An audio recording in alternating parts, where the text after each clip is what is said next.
Life's a ride, so let's make it count. Cherish every moment, that's what it's about. Tune in together, we're building our groove. Every beat, every laugh, we're ready to move. A little laughter, some love, we're soaring high. Every single episode reaching for the sky. News on the airwaves, spreading good vibes. Friends together, watch how our spirits rise.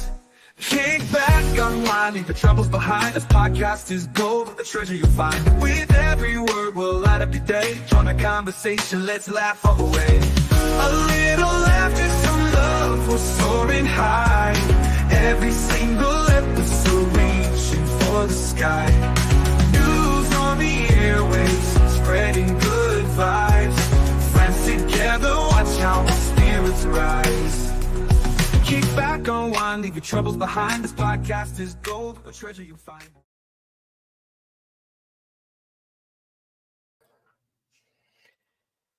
Good morning, everybody. Hello, hello, hello. Happy Monday. Hello, hello. It is October 21st, 2024. And we are back here at the start of the week again. And I hope you're all having a great start to your week. So good morning, everybody. Thank you for being here. It's going to be me again by myself. And again, I'm going to ask everybody to please keep Miss Doodle in your prayers. Doodlebug is in the hospital and probably at this moment in surgery right now. I guess her gallbladder was bad, so she told me this morning she was real sick. She couldn't keep nothing down as of last night. So this morning she said it's no big deal. She's going into surgery. She'll be fine. She'll message when she can. So I'm a nervous wreck, of course, which is why I'm a little bit late.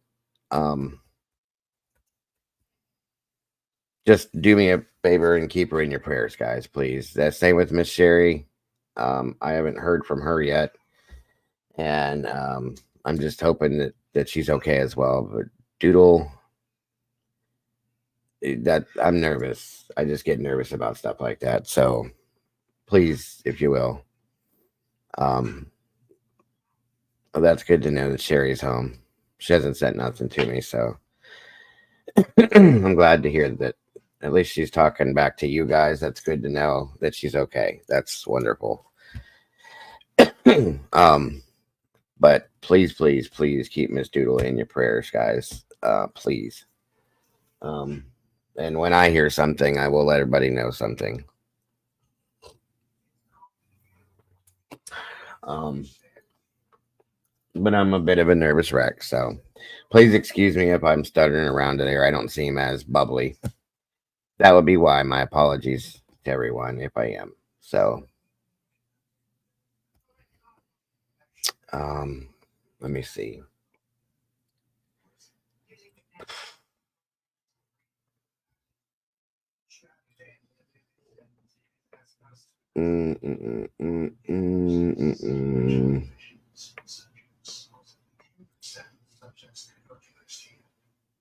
Let's see here.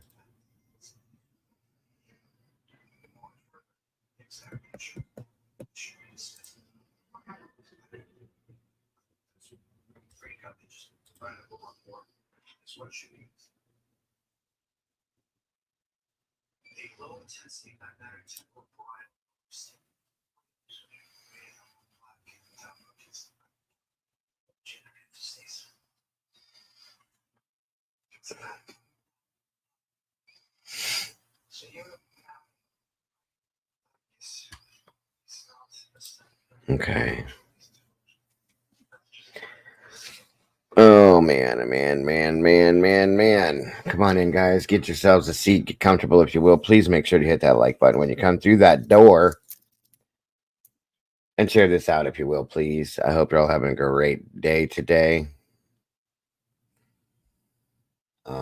I did notice that Sherry posted in the members chat in the Discord, so that's good to see that. I hope she gets home safe and healthy, and we start seeing her again here soon. But I hope she takes her time. No rush. long as she's healthy.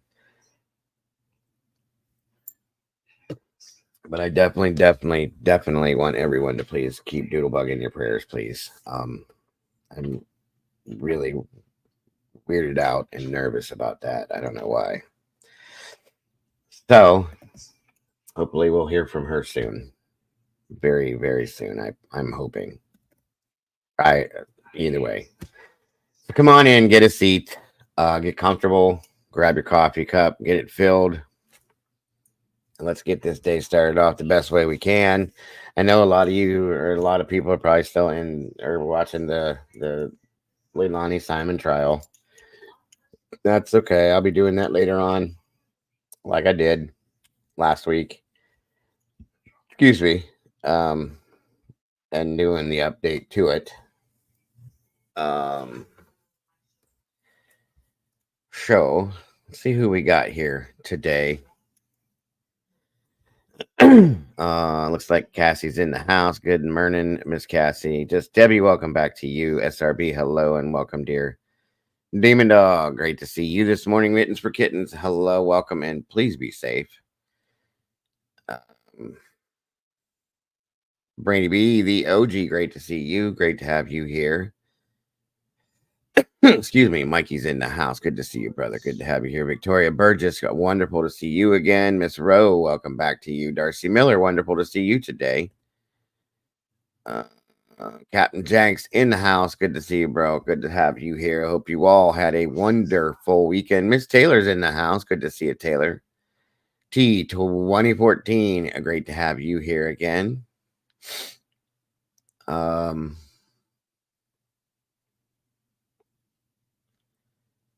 I think I got everybody so far. Please, again, make sure to hit that like button when you come through the door. Share this out if you would. Please and thank you.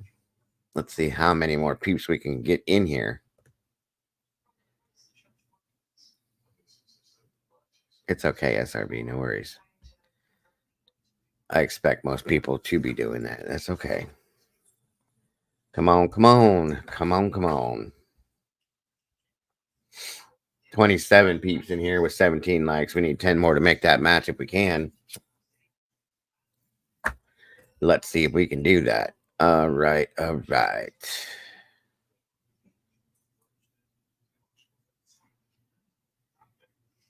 Come on, come on, come on, come on, come on. Miss Rowe, good to see you again.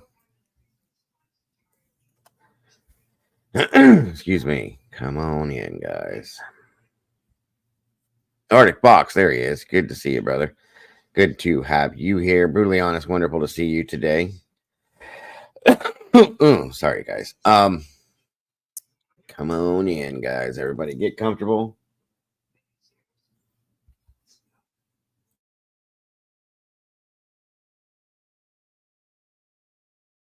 And make sure that you have a full cup so that we can get this going. Miss Zelda, good morning. And I hope you're not working too hard there, dear. Thank you for joining us while working. That is dedication, I'll tell you that much. Let's see. Let me see. Let me see. Let me see. Let me see. Green Eyed Monster, welcome back. Great to see ya. Again, 27 peeps, 21 likes. We are getting there, guys.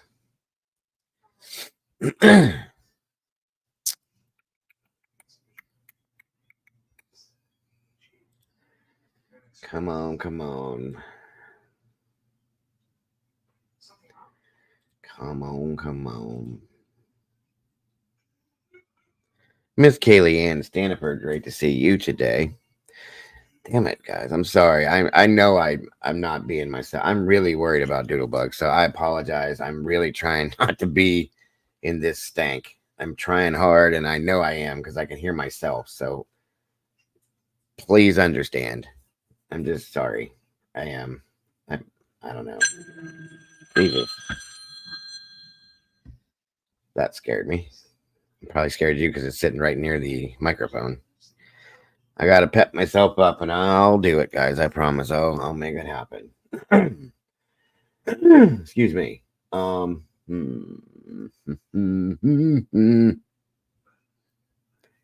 You forgot to hit the like. What's wrong with you? It's okay, Demon. I'm just teasing you.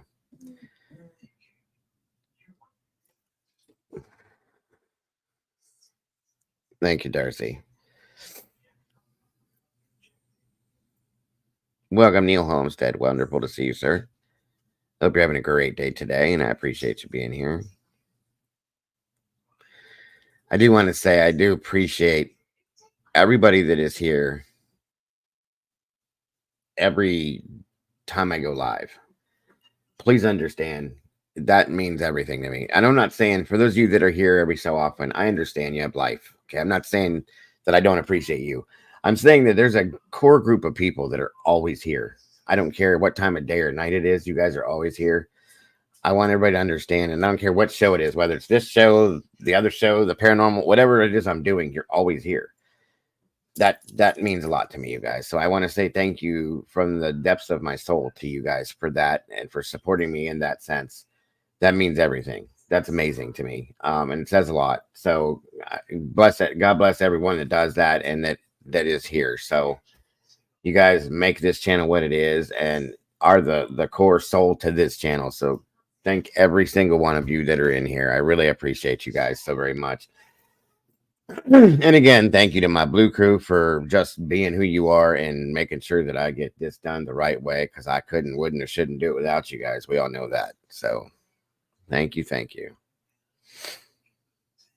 Arctic Fox, another one. Him and Mind Monsters, they're definitely very supportive of everything we do in here, and he's always here when I need him. So is Mom. So, you know, it's a little different. They're part of the Blue Crew as well, but they're just a little bit different because they're their own separate entity at the same time. So I'm just saying, I appreciate every one of you guys. I really do. Of the other creators that are in here as well, that take the time to be in here when you could be doing your own thing. That means a lot to me, you guys. It really, really does. So I'm just saying. I was almost here last night, but it was Sunday night. And my wife had other plans, so we had to watch some stuff, on TV. And it was today's her last day of her vacation. She's gone back, so she kind of just wanted to do her own thing. And yes, ma'am, here I am. So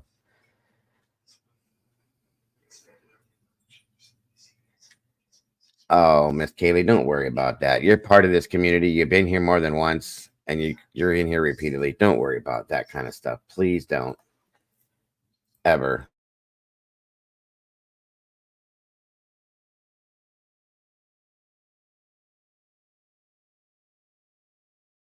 That's never an issue. Once somebody has come in here one time, more than once, you're part of the community. You don't have to worry about that at all. Please. We appreciate you, Kaylee, so very much. That's awesome, Arctic. Good to hear, brother. Good to hear. So for those of you that just jumped in again, I am going to be here by myself this morning. Again, Doodlebug is in the surgery. For those of you that didn't know, having surgery probably as we speak. She has a bad gallbladder, which is what made her sick for those couple of days. So please keep her in your thoughts and prayers, as well as Miss Sherry, who did go home from my understanding, but still is healing. So please keep her in your thoughts and prayers as well. They're both very, very, very important parts of this community. So please, please, keep them in your thoughts and prayers. That means everything to me as well. I appreciate that so much. All right. Thank you, Brutally. Welcome to you. It's wonderful to see you, Mystery. Welcome to you this morning. Thank you for joining us.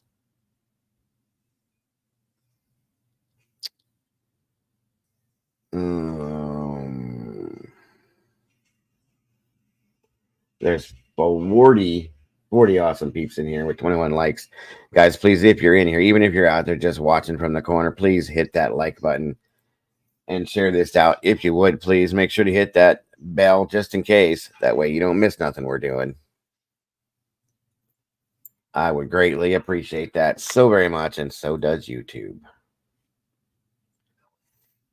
Let's see. All right, all right, all right. Where is she? Where is she? Because I think, let me double check something here. She was. You little sneak. You better bring your behind in here. For real. For real. Hold on a minute, guys. Especially since the other one's not here.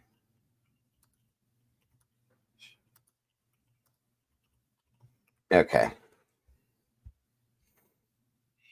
All right, all right, all right, all right. Squishy Bum. Love having you here. Squishy, don't worry about that. None of you guys ever, please, ever worry about that. None of you. Seeing your name in this chat, knowing that you're here almost every single time I go live, supporting this channel is all that matters to me. It truly is. Oh, Lord have mercy. That thing is scary looking, Arctic. It really, it looks almost real. It's creepy. That should be interesting as hell.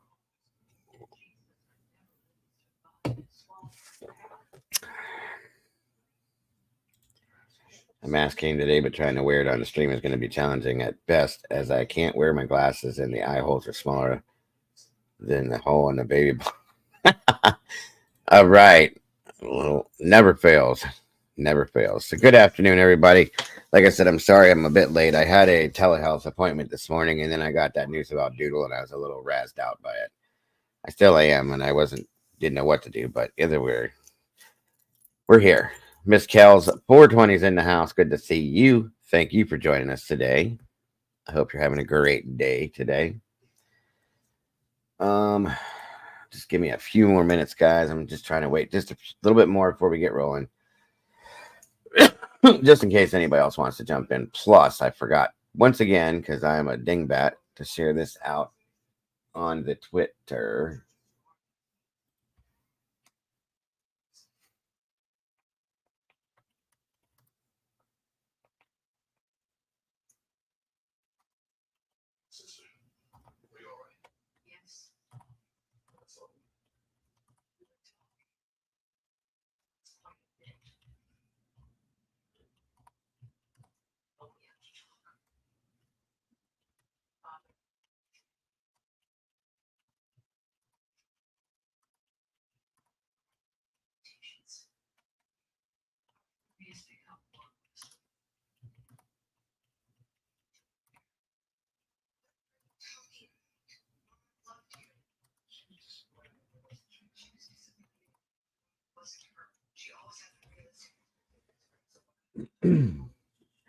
Thank you very much, SRB, guys. Please check out Mr. Arctic's channel if you have not yet. I'm sure most of you have, but please, if you haven't, go check it out.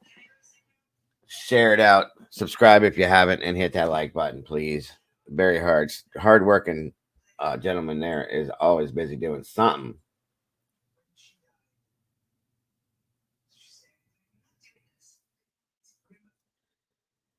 There's Molly. Good morning to you. Good golly. Good to see you. Good afternoon. Well, it's morning for you still, but oh, Lord, I'm sorry to hear that mystery. Yesterday was hard for me. Two cousins from my dad's sister's side passed away. One MS. Oh, my God. I'm so sorry. So sorry. Yes, absolutely. Definitely, absolutely. Our condolences, guys. Anybody in here have any birthdays going on today before we get moving? I really got to get this setting turned around and moved around and get this right. Thank you, Arctic. Again, guys, go check out our Molly Drake's channel. A little bit different than what you'd think, because Molly is very talented in different ways and does a lot of paranormal stuff over there. Please go check it out if you would. There is the link, and I appreciate you very much, Arctic, for dropping that. Get a look-see. Welcome. Great to see you today. Thank you for joining us. Yes, absolutely. Prayers and condolences for you and your family, Mystery. We appreciate every bit of what you being here. And I'm so sorry that you're going through that right now.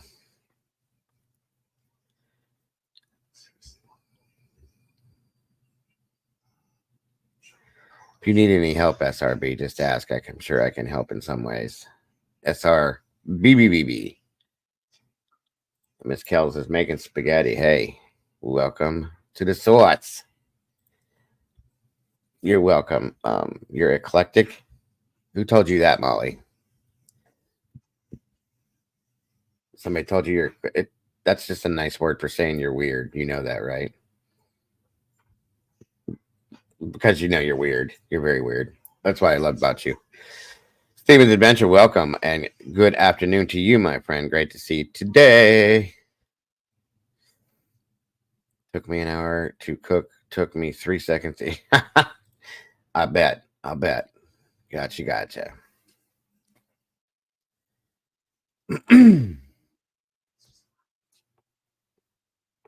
Thank you, Arctic, for all these. Yes, you are. Very much so. But again, that's why we love you. All right. Let me get this out of here. And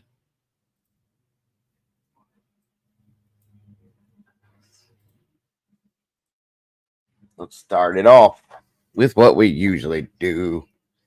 Good morning, Virginia. Wolf, welcome, brother. Good to see you. Welcome to Meatballs in the Morning. Again, for those of you that are just popping in, it's going to be just me today. Miss Doodlebug is still not doing well. She got sick a couple days ago. Couldn't keep anything down. Come to find out her gallbladder's bad. So she should be in surgery right about now. So everybody popping in here just now, please try to keep her in your thoughts and prayers as she goes through this. And hopefully she will be back with us here soon. Again, Miss Sherry did go home from the hospital. Wisdom speaks and is doing better. But still, please keep her in your thoughts and prayers as well, as they're both a very, very, very important part of this community and this family. Wish them both well, please. I appreciate that so very much. Right. Guys, go check out. There's so many new creators in this chat here. It's hard to say them all at once, but we have multiple links if you look. Arctic's been dropping them left and right. Doodlebug's channel, of course. Mystery has a channel in here as well. Molly Drake's channel. Of course, Miss Taylor has her channel as well. Sherry, Miss Wisdom Speaks, has a channel. I think of Miss Alicia even. By the way, welcome, Miss Alicia. Sorry I didn't say something to you. She has a channel as well. Let's see here. Steven's Adventure as well. There's a lot. There is a whole lot. So please, if you would, just take a moment, if you could, click on these links and go check them out from time to time. Hit that like button. Share that channel out, because we would like to support anybody that supports us as well. Anyone that is in this community, part of this family, of course I'm going to support. That's how we grow them. So please, if you would, go do that. I appreciate that so very much. And thank you, Mystery, again for that, dear. Good morning again, Virginia. Great to see you. Yes, show.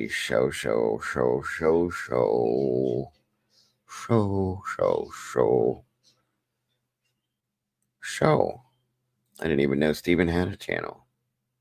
Awesome. I got to go over and click on a couple of these myself.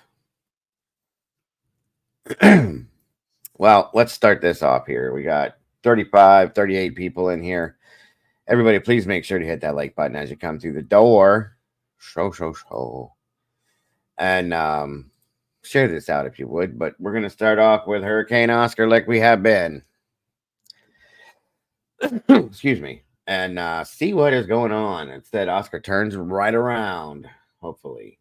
Very much for joining me. I'm meteorologist Brian Shields. All eyes on Oscar, of course. It has weakened because it's overland, just what we talked about yesterday, especially over some of the higher terrain of our friends in eastern Cuba. Now, this is not going to come to Haiti, although we'll get some gustier winds at times, higher seas, and we could see some showers and storms. So this is more moving up toward Long Island, Crooked Island, as we work through parts of the Bahamas. It's not in the same form as yesterday. Again, it is weaker. Winds right now at about 50 miles per hour, 80 kilometers an hour right here. And it's now making its turn, kind of almost turning around as a whole, and it'll shoot through parts of the Bahamas, then lose its tropical characteristics as it makes its way up toward Bermuda. So you see it here today, starting to pull away as it finishes its turn near Cuba, and then working through parts of the Bahamas, and then lifting up as we work our way, especially into Wednesday, by that point near Bermuda, but at that point not tropical. It's going to lose its tropical characteristics. It's going to really get tied into a front. It'll move up near Bermuda with some tropical storm wind gusts, though, and then eventually parts of eastern Canada, which I'll cover in just a moment. And I want to show you the wind field on this, but still those advisories out. We have those tropical storm warnings out, especially for parts of eastern Cuba,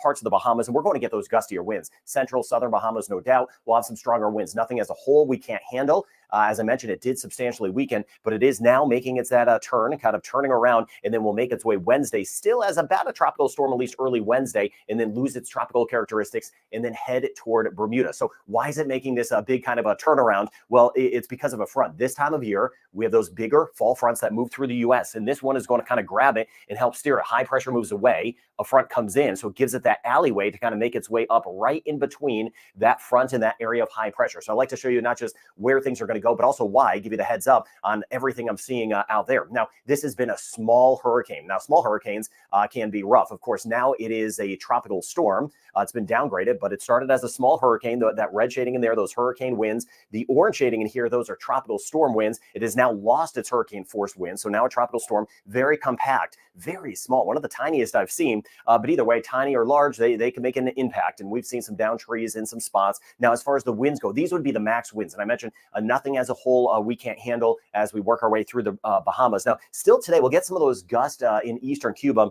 60 miles per hour or about 95 kilometers an hour. And then as this works its way through the Bahamas, we're looking at winds of about 50 miles per hour or 80 kilometers an hour. Northern Bahamas, get over toward New Providence, for example, this is going to be staying to the south. Most of it will be staying down to the south. And fortunately, this will not sit in place. It is not a Dorian. It's not as strong, and it's not going to stall out. This thing is going to move. You see it making its move, and then it will be near Bermuda by midweek, and then very close to the Atlantic region of Canada, what's left of it, as it gets tied into a front down the road. This is by about Thursday into Thursday night. Newfoundland, a better chance of some higher winds and some at least some coastal flooding with this as this moves in. Now, still a tropical storm now. This is a day out. This is the same thing as those squiggly lines I just showed you, but this is showing the strength of those lines. Those lines always look a little bit scarier when something's coming at you, but I like to show you, well, how strong is it going to be, or how weak is it going to be? Well, over the next 24 hours, this is generally going to hold tropical storm strength. 2 days out, still tropical storm strength, and then the models kind of get all over the place because it is going to eventually weaken and lose its tropical characteristics as a front kind of gathers this up. So what does this mean specifically? Bermuda, we're in monitor mode. This isn't going to be anything we can't handle. We are going to get some gustier winds, 50 miles per hour, 80 kilometers an hour on Wednesday. As this moves in, we're going to get a lot of rain, but generally a fast mover. So, of course, watching us in Bermuda, and then we get down the road, Atlantic region of Canada, still from Nova Scotia back toward Newfoundland, we are in monitor mode. For the most part, everything shifted a little bit more to the east. We're going to see a front sweeping in. So, in particular, all of us will get the higher seas, but Newfoundland, that's where we could have some of the gustier winds and that flood threat later this week. Watching on Thursday, the front is going to combine with the remnants at this point of Oscar and kind of work up. So, let me show you that out on time. So, you can see here, right back through here. Here's Haiti. Here's Cuba. This is later today, making that turnaround. And you see the rain kind of moving through. And I mentioned the northern Bahamas. Look at the northern Bahamas. This is all generally staying. Jesus, Cassie. Are you okay? SRB, check on her for me. Well, obviously, you're her mother. You're going to, but Jesus. What's going on? Ugh. Walt Harris, Dago here. Good to see you. Thank you for joining us. Damn it. You guys be careful. Yoy. To the south, still some additional rain. Turks and Caicos, where this all started just a couple of days ago. This is by the time we get into tomorrow morning. Still some tropical storm conditions tomorrow morning. Then as we go through the day tomorrow, it starts to pull away. And you look at this map, and it doesn't even look like a tropical storm at this point by later on Tuesday, later tomorrow, because it gets tied into the front, kind of gets elongated. It all gets stretched out. It's not that circle with an eye or anything like that. It starts to get stretched out. So let me stretch out the map for you and show you what we're seeing. This is by Tuesday. Here's Bermuda. This is by Tuesday afternoon, Tuesday evening. So as we get our way into tomorrow, and then by Wednesday morning, that I don't think it's that bad, Walt. But still, she hurt herself. I don't like hearing that. Too much of this stuff going on. It's making me nervous.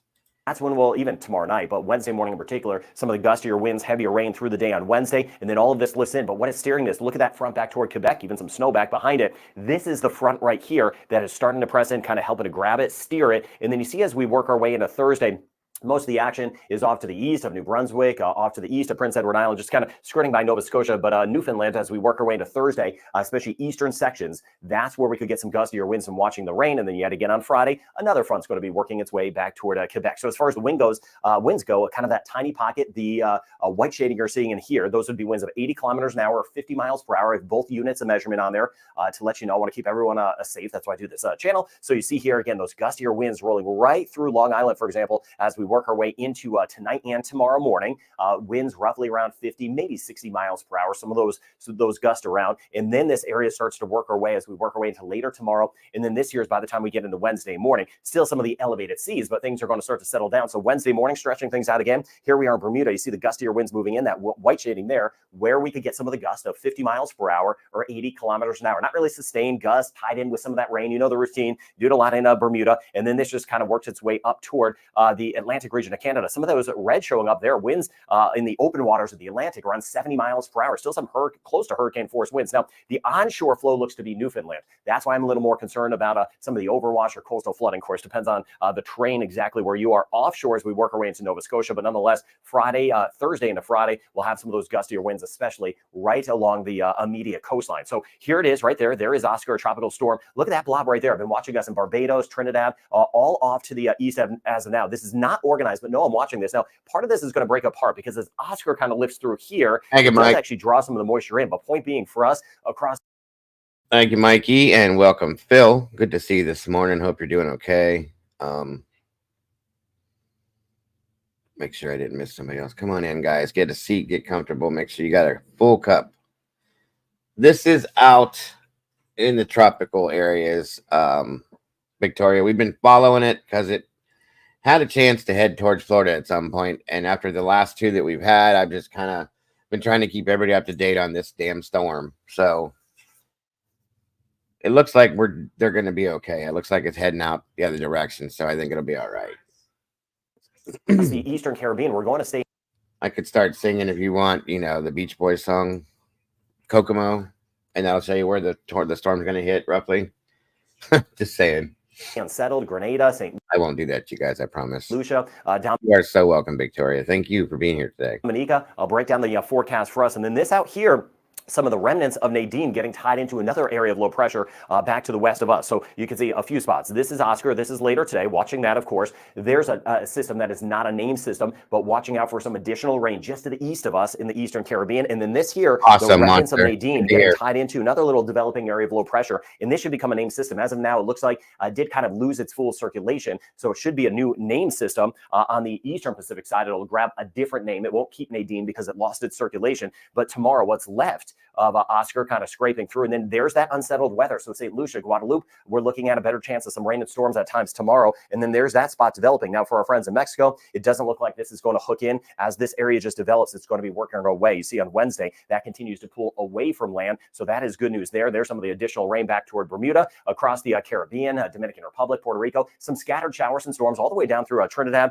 And there's that spot in the Eastern Pacific that should become a tropical storm and maybe eventually a hurricane as that moves away from land. So this here is on Wednesday. Really active pattern, just continuing. I brought in out this map to show you the seas. Here's meters, here's feet, and look how things really, as this, what's left of Oscar will really get tied into the front. Look how those seas really build. Gulf of Mexico. Hello, Squishy Bum. Welcome from over the pond. It's good to have you today. I hope you're having a good day. That was such a bad accent, guys. Phil says, we hope that our energy like a beam of light continues on throughout the cosmos. Sometimes far away and other times brushing right by so close you can feel it and never more than a thought away.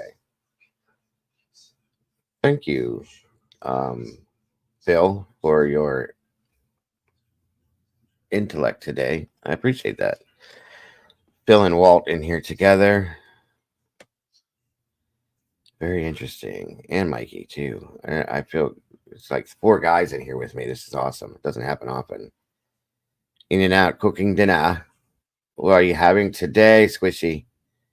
What sounds good for dinner over in the UK? Got to read the first one. Oh, I'm sorry, Phil. Mystery, I'm so sorry to hear of your family's loss, my dear. May help to consider our life supports. Ah, got you. is but energy. Energy can never be destroyed. Energy can only be transferred into another form. Another form. I got it now, Phil. Thank you. Tis making sense better now. There she is. Good Lord. You guys got to be careful here. You guys are freaking me out. Doodle and Cherry, and now Cassie hurting her knee. She's young, though. She'll come back from it. She'll be all right. She's just a baby.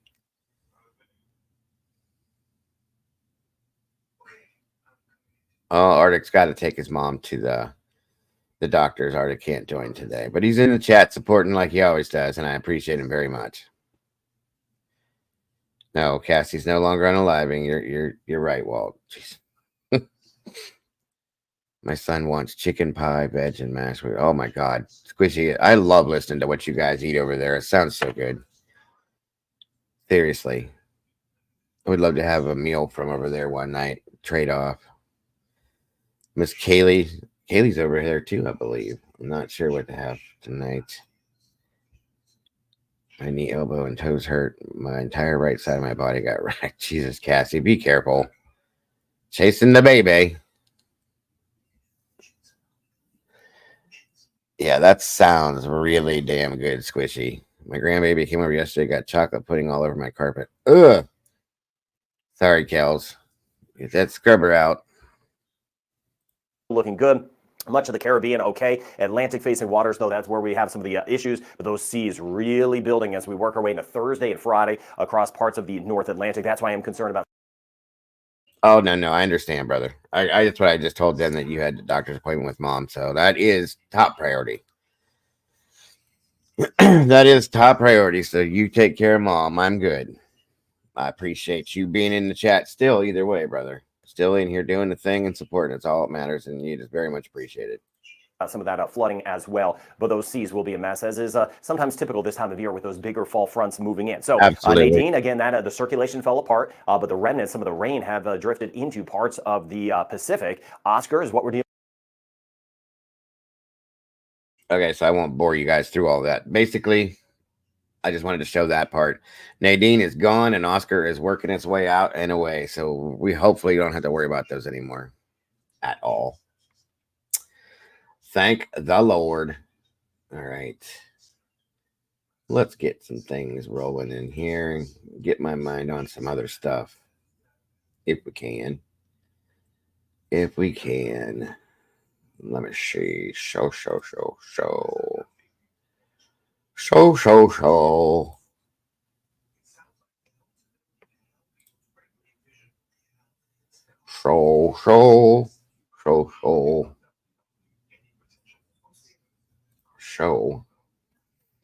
At least. Right. Let's get this started off here. Miss SR BBBBB sent this my direction at some point. And here we go. 1 second here. I found someone's wallet last night. I was able to use social media to contact her mother. She will be coming to pick up her wallet with police escort. 3 cheers for Walt. All right. Did you take all the money out, Walt, and go buy yourself a steak dinner? I'm just kidding. Good for you, brother. That's the way to be. That is the way to be. You probably helped her out immensely, because that could have had her whole life in that wallet. A lot of people go through that and they never get them back. So that's amazing. That's why you're in this community, sir. Everybody in here is like that too. God bless.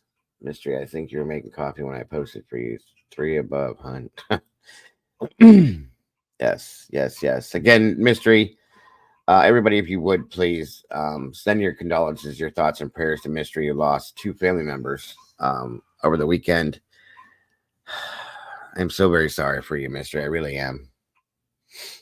And please know that you're in all of our thoughts and prayers. Hey, Dago, I didn't, but I'm hungry. Well, that's good to know you didn't, Walt. I'm sorry you're hungry. You could always make your way to White House Farms and pick you up a dozen donuts, and that would take care of your hunger, sir. Maybe stop here and drop off half that dozen. It's up to you. I was told to use electric whisk on my potatoes. It's a game changer instead of a masher, some butter. Oh my God. I don't do that masher thing anymore. We have the stand mixer. You know what I mean by a stand mixer? It's big.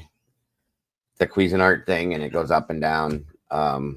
That's how we make potatoes here. We don't do that mashing shit no more because I don't like lumps. And I'm Mr. Mashed Potatoes. I add things to them and I mix it all to hell. So yeah, no way. No, no, no, no. Some butter and a drop of milk. I put various different things. I use cream cheese sometimes. I use buttermilk, heavy cream, of course, real butter. I just put that's a good idea too. I never thought of that, Arctic. Good point. Yes. Definitely makes them fluffier and a lot more mine are more like whipped. Yes, I put garlic in my garlic paste cap. Yes. Depends on what I'm doing. And sometimes I'll do it with the skins on them. And called twice mashed potatoes and garlic mash, stuff like that. I do all sorts of things with mashed potatoes. I love them. Put mine in the microwave. Oh, you got them kind. I got you, Walt. See, I can't stand that. I don't like instant mashed potatoes. That's like a swear word in this house. If you were to bring a box of instant mashed potatoes in this house, my wife would probably throw you out. I'll be honest with you. She don't do that. She don't do box stuffing or anything. It's all gotta be homemade. He likes it dirty. Put the garlic clove in the air fryer. Amen to that one, bro. Yeah, roasted garlic, 100%. Throw it in there and let it mix in. It's awesome. Good stuff, Cap. Good stuff. Damn it, you're making me hungry already, bro. So like I said, Miss SRBBB threw this my direction. Let's see what this is all about here, folks. 7 people killed, 6 critically injured in a gangway collapse in coastal Georgia. Thank you for joining us tonight at 11. I'm Jessica Clark. Now, this happened on Sapelo Island. So let's take a look at a map. Sapelo Island is just north of Glenn County. It is in McIntosh County. And this is a satellite image going into where the gangway collapsed. This is the ferry dock, the ferry that you take over to Sapelo Island. And it is the dock right here, and there is a ramp or a gangway that collapsed earlier this afternoon. And we know hundreds were in the area for a Gula Geechee Cultural Day celebration, including people from Jacksonville. Our Zach Wilcox joins us live now from Elm Grove Church. That's in Meridian. That's very nearby. Zach, so the church actually functioned as a reunification site after the tragedy, right? Yeah, Jessica, the church is here right where you would turn to go down toward the island, to go toward the ferry. And the pastor here told us they helped more than 400 people, at least 400 people that they helped here at the church as a spot where they could come and, get warm, put a blanket on, grab some water, call their loved ones, coordinate things, let people know where they were so they could come and pick them up and wait until the scene was cleared enough to go back on the island to get their cars. And we still don't have a ton of our questions answered at this point. We did get an update from officials, but they weren't able to answer questions there. So we don't know exactly just how many people were involved in this Cultural Day celebration. We don't know what caused the gangway to collapse. But what we do know is that this church was there for people when they needed it most in this community.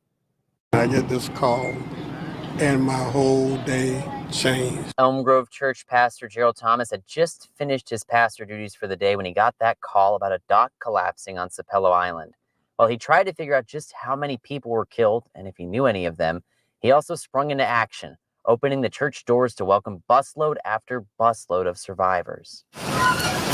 That's what we do. We're missionary, and we try to help people who are in need, and it was a time of need. Georgia Department of Natural Resources Captain Chris Hodge says the 911 call came in just before 4 o'clock. The ramp at the ferry dock on Sapelo Island had fallen. Once we got on scene, we realized that we had possibly 20 people or more that had went into the water because of the collapse of this gangway. Hodge says 7 people died, 6 were critically injured, and another 2 were flown to a nearby hospital. DNR is sending an engineering team to investigate what caused the collapse, but a spokesperson says no boat hit the gangway. Thomas says at least 400 people were shuttled to the church in what was a busy day at the island for the annual Gullah Geechee Heritage Festival. It was larger than I've seen before, and I've been here 30 years, and I hadn't ever seen it that large. Thomas is still waiting for an official list of victims to see if he knew anyone who was killed. So for now, he has to focus on what he can control, helping survivors. We could spring right into action and do what we are required to do, and that was offer help and hope to the people. So you can see it's gotten a little dark behind us here now. They actually just turned off all of the police lights, and a lot of the state troopers left. We just saw the last few ambulances leaving within the past hour. The last bus got out of here as well, but the lights are still on inside of the church. And we do know that we will have an update at 10 o'clock in the morning tomorrow from DNR. So hopefully we'll have some more information to be able to share with you then. In Southeast Georgia, Zach Wilcox, First Coast News on your side. Right, Zach, thank you. And people from Jacksonville were at Sapelo Island today. We know of at least 2 churches that had parishioners at the Gullah Geechee Cultural Festival, and some of them we hear were on their way home tonight. Now, it's not clear if any of them witnessed the gangway collapse or fell into the water. We are still gathering information. Georgia Governor Brian Kemp posted on social media about this. He is heartbroken by the gangway collapse on Sapelo Island today, adding, as state and local first responders continue to work this active scene, we ask that all Georgians join us in praying of those lost, for those still in harm's way, and for their families. President Joe Biden echoing Governor Kemp in a statement tonight, saying what should have been a joyous celebration of Gullah Geechee culture and history instead turned into tragedy and devastation. The president also said the White House is in touch with state and local officials and will provide any assistance that is needed. Wow, pretty wild stuff. That's crazy. Not good, not good, not good. Well, I hope prayers for everybody involved in that. I hope everybody ends up being okay. Good morning, Leslie and Billy. Good to see you today. Yes, Darcy. I mean, very sad situation. Hopefully, you know, everybody can start to heal from that and move forward. I hate seeing things like that. I really do.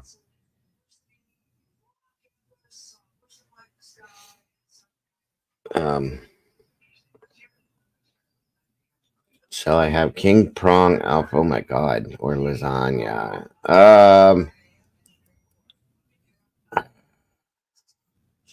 I would go with the prawns if I were you, Kaylee. I'm not a fan of the Alfredo stuff, but if it's homemade, I would eat it. I like both. I love lasagna, so I would go with the prawns. That's up to you. Great to see you this morning, Leslie. I hope you're having a great start to your week, and I hope you had a great weekend. Thank you for joining us. Very sad, Darcy. Very, very sad situation, definitely. Moving forward. Now, we've had so much crazy stuff we've seen coming from these hurricanes lately. Now, we have issues with flash flooding in New Mexico, where there's been rescues being made of people dealing with severe, and I mean severe, flooding down there.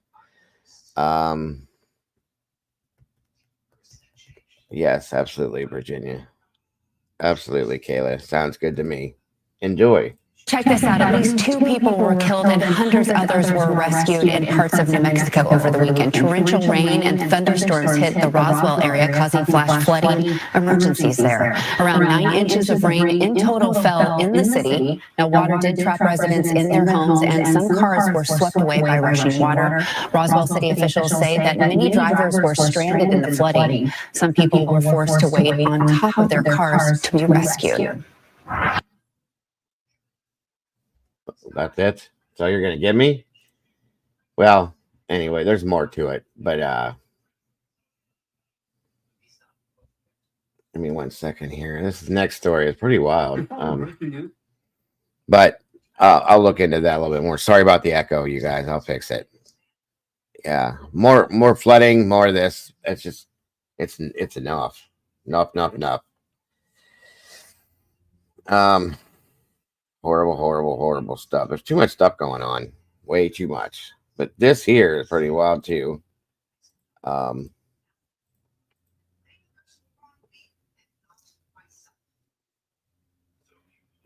Falls City. This morning, King County Sheriff's deputies holding a press conference on that incident in Falls City. Several people were found dead there. Let's listen in. A very significant, long investigation at this house. Our major crimes unit is going to start this investigation by doing what we do with all search warrant, or with all investigations. It's going to start with a search warrant. You might see several officers kind of behind me. They all have tasks, but nothing really starts at the scene until a search warrant's authorized by a local judge, and then they can move in to do what they need to do for the investigation.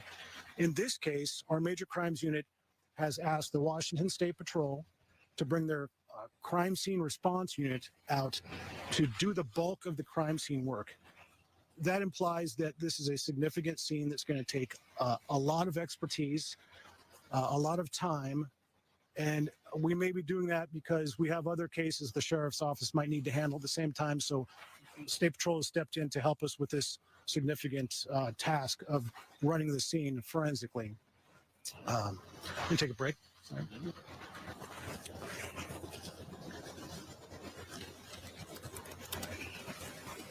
Okay, so we are hearing from the King County Sheriff's Office, getting an update on a situation where several people were found dead near the Lake Alice boat launch. Do we want to go back and listen back in? Okay, let's listen in. If I said it or not, we had help from Issaquah Police Department on the initial response. Detectives from several different disciplines will be here. Again, crime scene folks will be here. Interview experts, people who can, detectives that have a skill to scan or document a scene, diagram a scene essentially.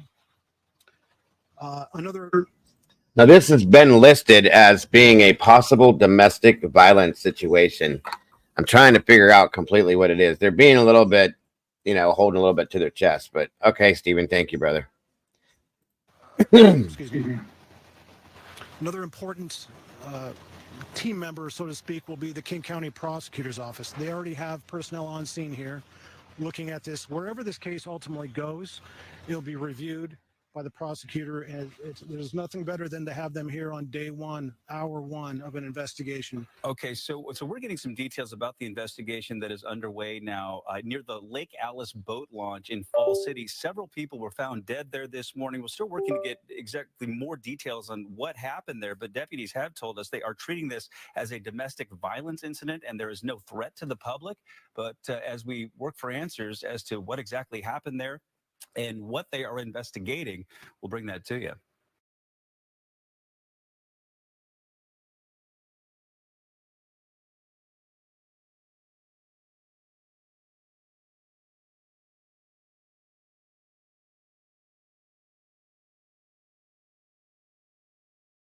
Okay. What is going on? I gotta go out, but cell service and YouTube have been such bitches lately. Oh, sorry, Phil. Sorry.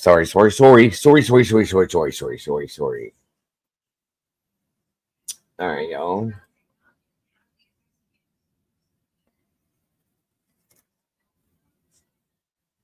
Okay, let me get the rest of that. Let's get back to that. Get you the rest of that. That was kind of ridiculous. That press conference was a joke. Hold on. Let's try this. Breaking news out of East King County. Reports of a shooting at a home in Falls City. This is happening off Lake Alice Road Southeast. Right now, details again limited, but the response is very large, as we've been showing you. It involves a number of different agencies. We want to get right back out to Como Stella Sun with new information. Stella? Yeah, we just got new information from the King County Sheriff's deputy. He's here with me right now, Mike Mellis, and he's here to confirm more details. This is a confirmed shooting investigation, right, Mike? It is. In general, what I can say is that this is going to be a tragedy for this neighborhood. We have investigators out at a residence looking at multiple victims at this point. It's very early stages of this investigation, but it's going to affect many people working the scene behind us. People in the neighborhood, really everybody in this community is going to have some effect to this tragedy. And you mentioned there are homicide detectives here on scene. We do. We have our King County Sheriff's Office Major Crimes Unit on scene. They're going to be leading this investigation, using every resource that they possibly have to move this thing forward. And can you give us more as to what's next in terms of the investigation? Is this notifying possible next of kin? What more can you tell us with this investigation? Sure. This is very early stages of the investigation. Everybody's just grouping themselves together out here, getting organized, setting tasks out, determining what other resources, personnel, agencies we're going to need out here. It's a significant incident, and this is going to be affecting this area, like I said, for the entire day at a minimum. You know, we were doing some research earlier on the last time. We believe that there was a confirmed shooting investigation, at least with victims involved, was in 2020. What more can you say in terms of Falls City? I know this is unincorporated King County. It is. Yeah, Falls City, Lake Alice area is, you know, it's a pretty nice area, a low crime rate, I can say, in general. This is a place where people come to raise their families and be as peaceful as possible in our suburban areas. Thank you so much for your time, Mike. And any other new information, of course, we'll be bringing it to you live on Como News. But what we can confirm with you is that there is a shooting investigation with multiple victims involved. Homicide detectives are here on scene inside of a home just off of the 700 block of Lake Alice Road in Falls City. We're still trying to gather more information for you. Of course, detectives here on scene. He said this is very early on in the investigation. As we learn more, of course, we'll bring it to you on Como News. But for right now, I'm Stella Sun. We're live in Falls City. Back to you. All right. Pretty wild stuff going on here. Cassie, if you're still here, how far from you is this? Or are you around this area, I should say? Welcome again, everybody that's here. Again, please hit that like button as you go through the door. Or if you're just kind of hanging out up there watching from the background, please, if you would, hit that like button. I appreciate it so very much. And share this out. Excuse me.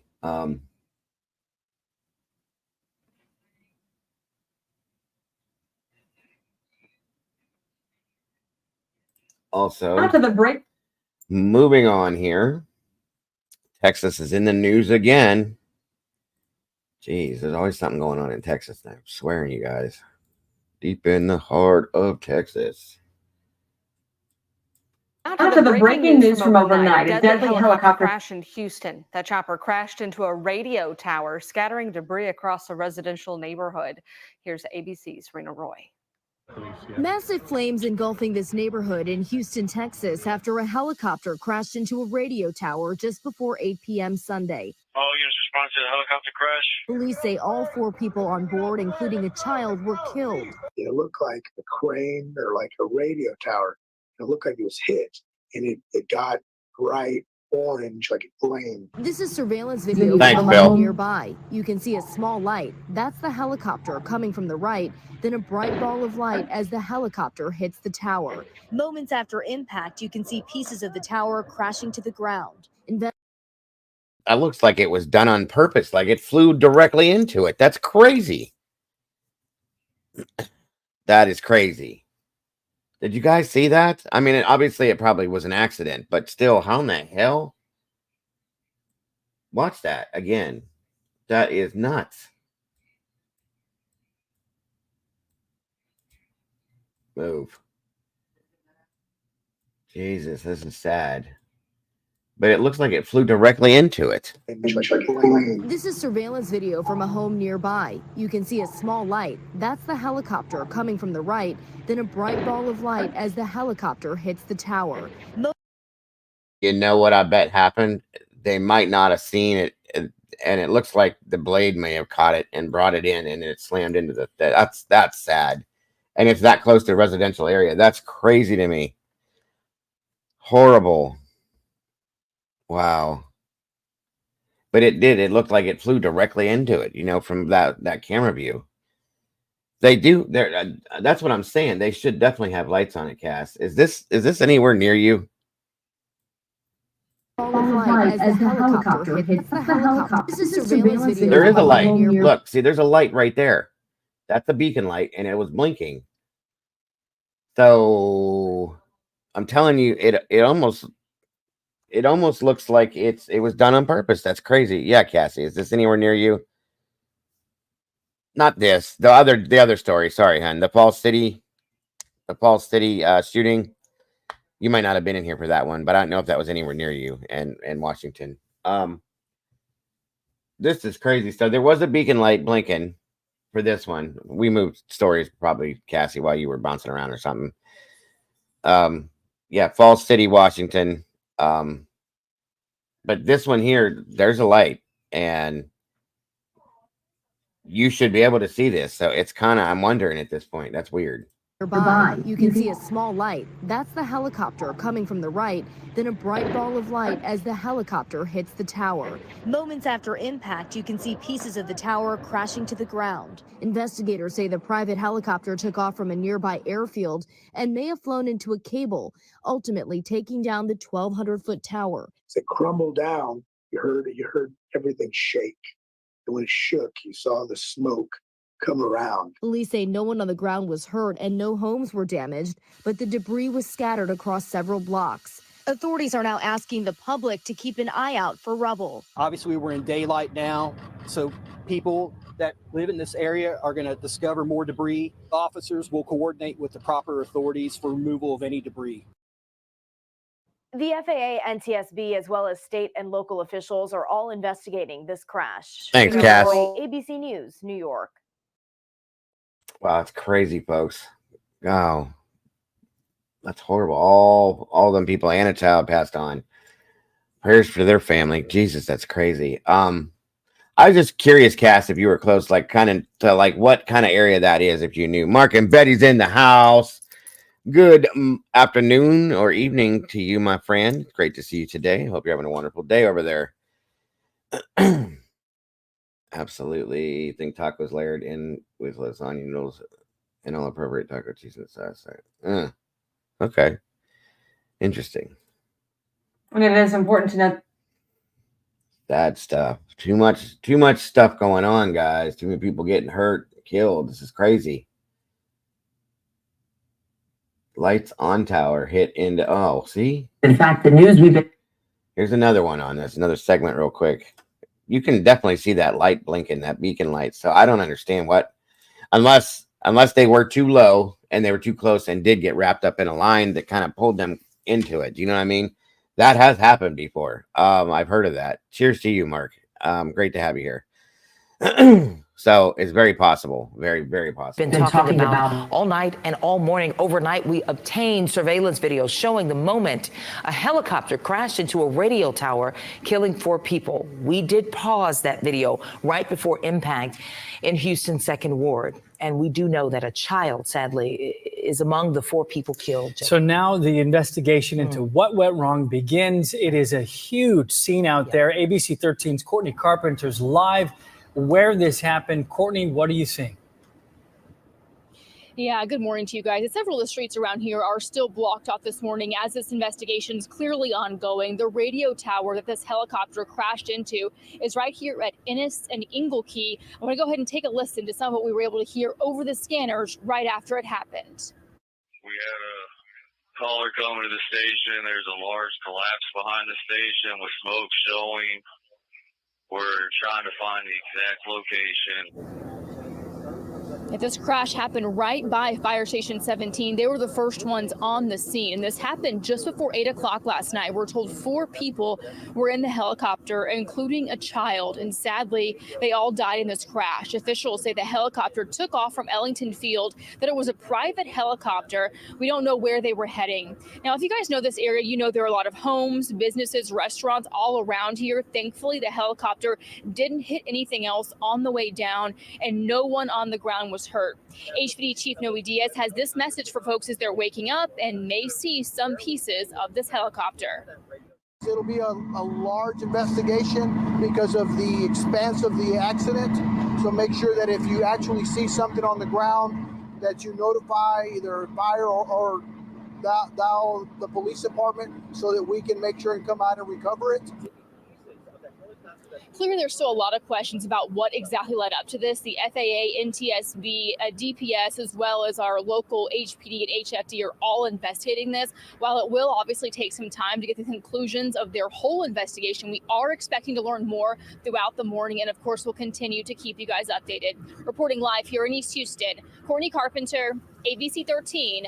Eyewitness News. All right. Thank you so much, Courtney. We all have so many questions about this. It was dark when it happened. It's still dark, but it's about to get light.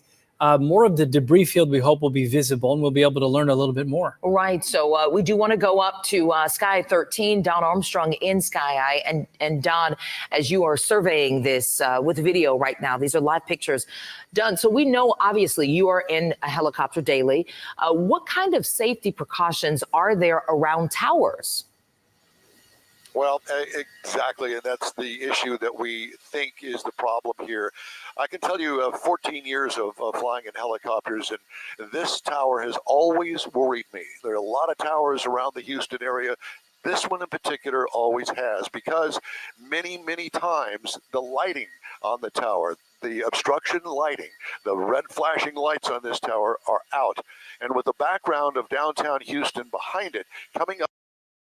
Ah, see, that's the thing, is all we saw was that white blinking beacon light. And as he's getting ready to say, with the lights of Houston behind it, and you're not seeing the red lights up there, you may not see that. That makes some sense. Good morning, Stormy. Good to have you here this morning. You guys, I'm crying, I'm shaking, I'm about to lose my shit. I'm my old neighbor. I kind of already did. I'm about to call it. What's the matter, Stormy? What's up? What's the matter? What's going on? I definitely can try to calm you down, but what's the matter, hon? Let's get rid of this here. Let's focus on this for a minute. What's the matter, hon? Yeah, exactly, Cap. That's what I'm saying. If they could have mistaken that light in the background, and it could have blended with the city lights. Yeah, good point, Mikey. Yeah, we're here for you, Stormy. What's going on and what happened?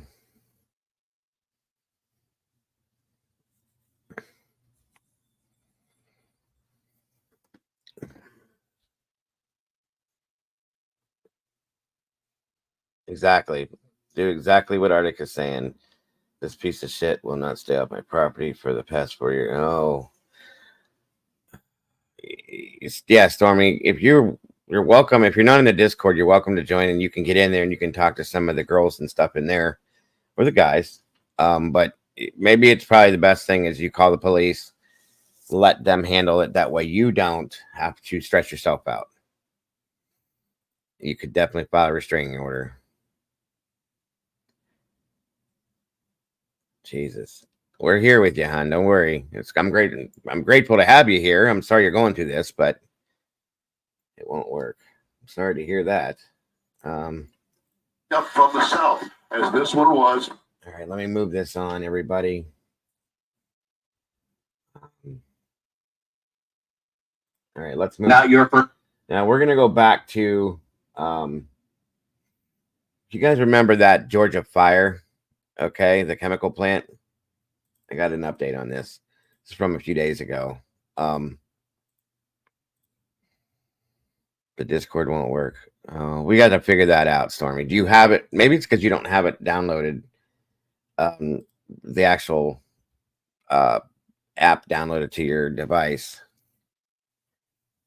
Yeah, it was the biolab thing, Micah. Absolutely. Yeah, I hear that, Phil. Can somebody help her out possibly with the Discord somehow? Like, give me some ideas as to what to do to help her, because I'm not a Discord person, but we can definitely get her in there somehow. But yeah, Stormy, that's the best thing Phil said, is don't engage with them. Call the police, tell them, let them know this is multiple times you've called them. And let it be handled that way. You don't need to be getting yourself in any kind of trouble. I get it. But we can get you in the Discord, dear. We will get it figured out. I promise you. Everybody struggles with it at some point. We can get you in there. Meanwhile, let me play this real quick. First rodeo, but I mean, I don't want to speak for you, but you were just down there testing and you're feeling a little sick. That's right. I can tell you, you know, I had my nose cauterized in East Palestine. I volunteer to do this and go in and help communities, so I'm not complaining, but I can really tell when there's something without my testing results. And something was just 48 hours ago, there were people coughing up blood, passing out.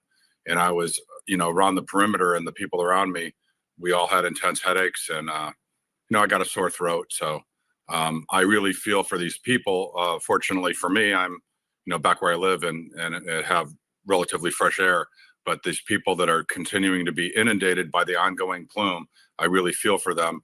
So I'm not going to speculate, but there's been chlorine gas in the air for now over a week. Let me bring in the residents too, because I want to weave in everybody's stories with your experience down there, Scott. So Colin, you could just bring them in all at once. So we have Madeline, you're down there in Conyers. Shayna, I believe you live like 0.3 miles away. Yes. And I don't know if I'm going to pronounce your name correctly. Is it Fatty? Fatty the street is the whole, but it's Fatty, yeah. So I'm going to go by just proximity. Shayna, tell me, when did you first know this was going on?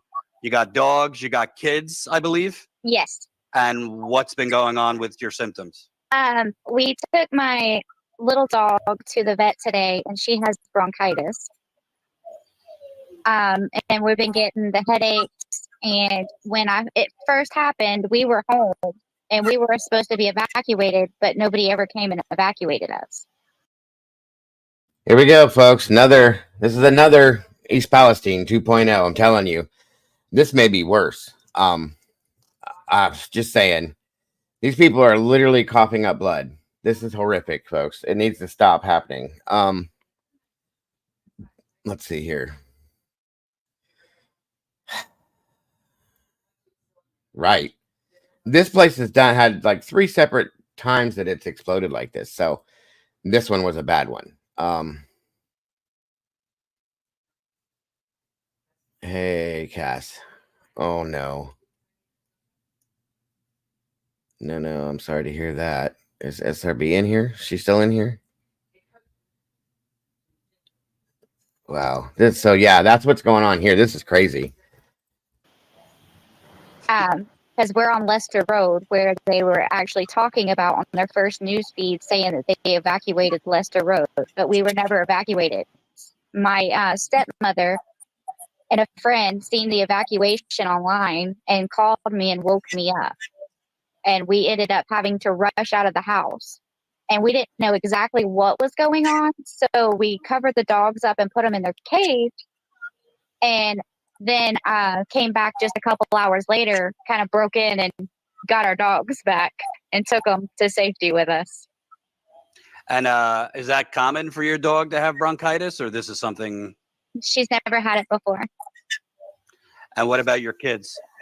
I got lucky, really lucky, that my son was at his friend's house when all of this happened because he has asthma.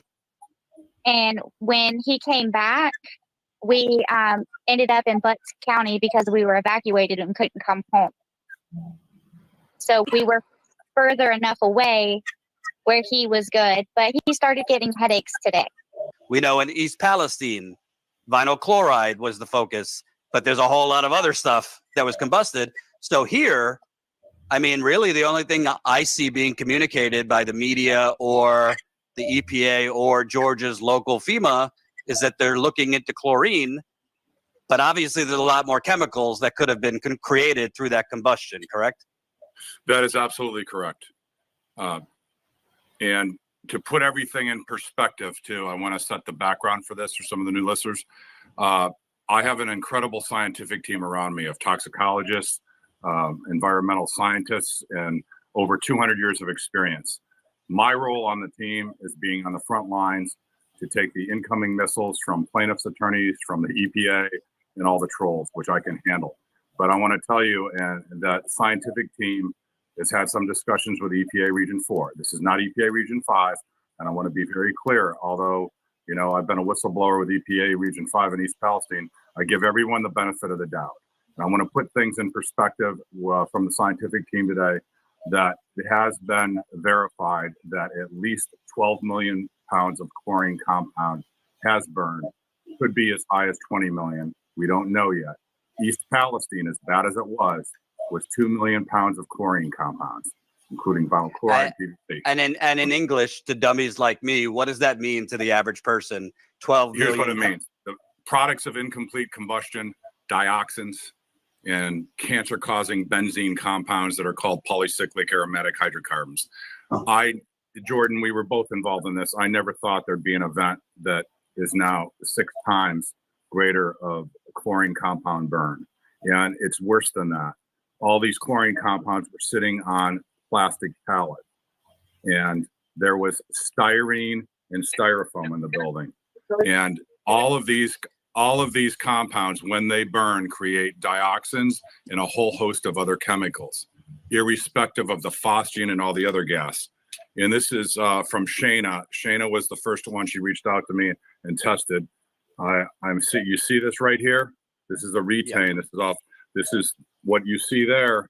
That's polystyrene. And this is picked up from her yard. This came basically right now 20 to 30 miles away. This was an invasion of people's airspace. You see that, Ash? I kept. Yeah. Okay, Stormy, this link that's on the screen right here now, if you send an email to this email address, mama350@aol.com, and then just title it Discord link and state your name, Stormy, of course, Brandy will get you set up in there. I think Brandy's in here, okay? And help you we can help you to understand what to do to get in there. That way you can be in there. If you ever need to talk to anybody, you can just jump into Discord with one of the girls or myself or Walt or anybody that's in there. And we can walk you through stuff and keep you company to get you calmed down or any other thing that you need. That's truly what it's for. So that's all you got to do, though. And she'll send you an email back that has a link in it. You click that link and it'll put you into the Discord. She couldn't figure it out. It's okay. Well, I don't understand. It should work just like everybody else's did. We'll try to figure something out, Stormy. Yeah. And this got delivered to the lab on Tuesday. That is the polystyrene or styrene foam. It is a scientific fact. When that burns, it gives off dioxins. And unfortunately, the EPA said we're only testing for asbestos. And of course there's no asbestos. And it just ties in. You can't find what you don't look for. Here we go again. But there are signs. I want to say, I give credit. There are signs that EPA Region 4 might end up being more transparent. They're not testing for dioxins yet. There's a sign that they may work with me and my team instead of launching a smear campaign like EPA Region 5 did. So I want to believe in the best of people until they prove otherwise. So let's give EPA Region 4 a chance. And I'm not here to demonize the EPA. I only hold the EPA accountable when they start their smear campaigns or we catch them lying and deceiving. So let me ask Shayna and Madeline before I get to Fatsi the Street. Has there been much communication, like in Conyers, between Georgia's version of FEMA, the EPA? Welcome, Ambient Embers. It's wonderful to see you here today. Thank you so much for joining us. Appreciate you very much. On A, what is in the air? B, what are they testing for? Madeline, you shook your head.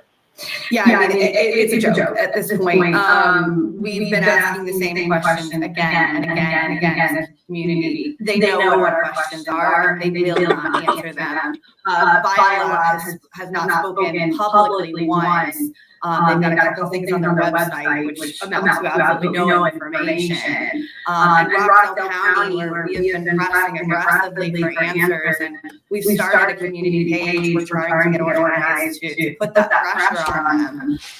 But to date, we had finally yesterday, they allowed citizens to ask questions, and continually the chairman danced around those questions. The long list that we want has been answered.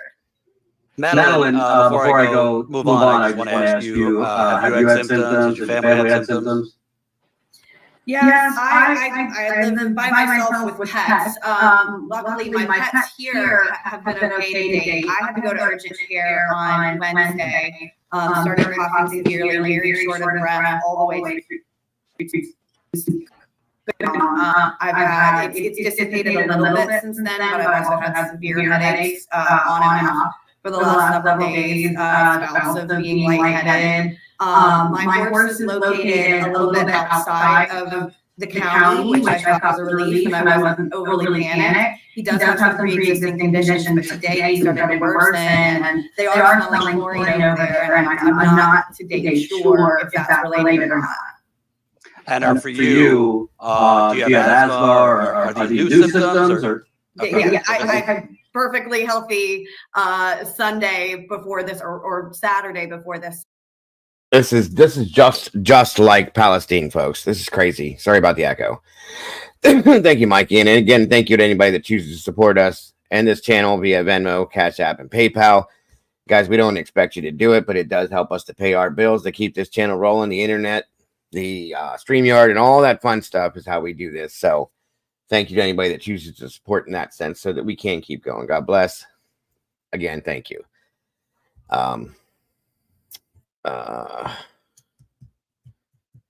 Let's see. Welcome, Cheryl. Good to see you today. Faithful mom Cheryl's in the house. Awesome. Like Mikey said, the 2020 incident that happened here burned for 11 hours. This is not okay, folks, to keep happening like this. This is like damaging people long term. There's long term effects coming out of this. It's caused cancer. It's killing animals. It is literally like completely shut down first responders. This is bad. It can't keep happening. They need to find whatever precautions need to be done or shut these damn plants down. Period. This is not stuff that we should be breathing in any shape or form, guys. It's dangerous as hell. And it's affecting like multiple people, huge families and things like that. No, this is not okay. They need to figure this the hell out and figure out what the hell's going on. Seriously. Thank you, Cassie, for working with her to try to figure that out. I would love to have Stormy in there. I really would. Moving forward, guys. Sorry to interrupt. All of this has started since then. And I can note that while I was at urgent care, they were busting at the seams with all kinds of people, even though they're saying this would only relate to people with pre-existing conditions. That's not what I'm seeing. That's not, I've been involved in talking a lot with the community, and that's not what I'm hearing. And I'm going to make a quick guess that local reporters are not by the urgent care talking to people. No, they're not. Shocking. And go ahead. If the air is so clean, like they're saying it is, then why did it all of a sudden trigger me and one of my good friends' vehicles? The O2 sensor and our check engine lights came on. Very important point, Shayna. And that is something that happened here too, guys, when East Palestine happened. And this channel here, the Status Quo, is that this is the same channel that I followed for East Palestine. And anytime something like this happens, I go to this guy because he gets things covered very well. So I'm grateful that he has his channel. So guys, if you could please check him out if you have not yet. But he covers all types of stuff like this, and it's amazing. I'm grateful to have him as a resource. The thing is that yes, the air is damaged in general, as it is. Okay, we know the ozones and all that kind of stuff. Everything's bad, but this, guys, last year when Palestine happened, I literally within a month was sick, and I stayed sick for 3 months. And I'm already, yes, I have pre-existing asthma / COPD from smoke inhalation as a firefighter, but I didn't have any, and I have people in here, the Blue Crew knows. They followed me while I was sick the whole time. They knew the details of what was going on with me, and it ended up causing me to end up having walking pneumonia twice. Because, layer that with the other issues, I still have problems. Okay, so this has long-term lasting effects, and I'm like miles from where this happened. Okay, I'm in an outlying area. They said a 5-mile radius, nobody would be affected in it. That's bullshit. And again, the people that were going to give the press conference, this is what bothers me still, and I'm not a conspiracy theorist by any means, okay? 8 people, I think it was 8 people, got onto a charter plane, smaller plane, and were coming from DC, or California, I'm sorry, to here to give a press conference on what went on in Palestine and what the outcome and the severity is, and what severity was. Guess what? That plane crashed and every person on that plane died. Again, I'm not a conspiracy theorist, but damn. From my understanding is there were 2 people on that plane that were what they call whistleblowers that were going to explain the severity of this, so on and so forth. That press conference never happened. In turn, they gave a press conference from the locals and the EPA that popped in out of nowhere. And all of the people that were not the locals. The EPA was brought in. People from the EPA were brought in supposedly, but it was also from Norfolk Southern. Those were the people that were brought in for the cleanup, for the conferences, so on and so forth. That's a problem for me. I'm sorry, but that's a problem for me. So, just saying, this is not a joke, folks. There's something wrong with this. So, and yes, it happened in 2006 as well, Cassie. That's very true. These people have been going through this. I don't know how, like I said, at least 3 times that I know of. Okay. This one was the worst, but still, it's still 11 days. This one that happened before this, it burned for 11 days. Imagine what's in the air for 11 days worth. You know what I'm saying? And anybody in that region is affected. I'm sorry, but don't say you're not. This shit's crazy to me. It's not right, and it's a problem. It really is. But see, tell me, how far do you live from this normally? So right now I live in South Fulton, so it's like between the city and the airport, very close to Mercedes Stadium. And I just got over COVID like a couple weeks ago, and was going on my first like outing on Sunday, and then got hit by the smoke when we were out getting groceries in DeKalb County, because my partner, he works over there. And then throughout the week, my symptoms were worsening, and I saw the Georgia poison control number. Like, I've been informing people on my social medias, and so I called the number too. So, you know, I practice what you preach, and they told me to get with my PCP. So Wednesday, I went and saw her, and she said if my symptoms worsen, she said if my symptoms worsen to go to the ER because they didn't have anything for chlorine gas exposure. So then Thursday, when I woke up, I don't know if you guys remember, I don't know if y'all even know this, but they released a PSA saying that Thursday morning, people in Fulton County would see haze and would smell chlorine. Mm-hmm. So that morning when I woke up, my symptoms were so severe that I couldn't speak. And we immediately went to the ER, and then my partner, he had to go to work. And like 5 minutes after he left, I stopped breathing. And it was really, really scary. They put me on albuterol. I recently developed asthma because of long COVID, but I've never had a breathing machine treatment, and I've never stopped breathing before. And it was I want to show Colin, if you have it, I sent it to you. We have the video of you in the hospital, and you're clearly struggling. If we could show that, Colin.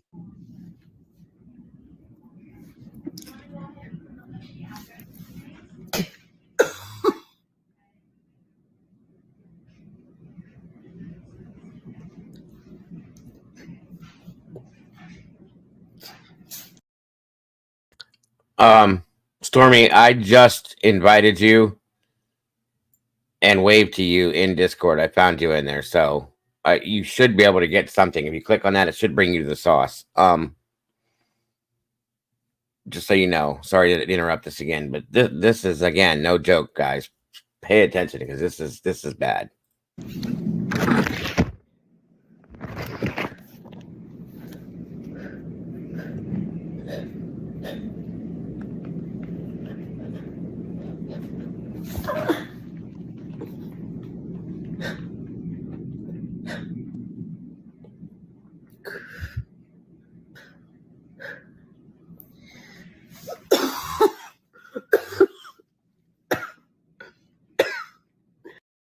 If you listen to her cough, that is a dry cough. That means that the capillaries are completely closed up. There's no oxygen going in through her capillaries into her lungs. That's why it's such a tight cough. It probably feels like there's a truck sitting on her chest. That's not good. That is not good at all. People stop breathing and go into full-blown respiratory distress on this and respiratory shutdown. Okay, this is not good at all.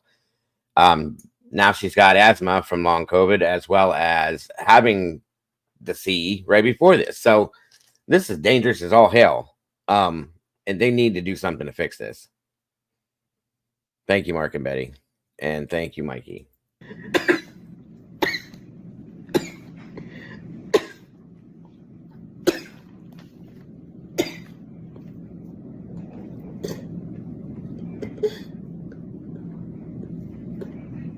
So when you were there, they gave you what, an inhaler?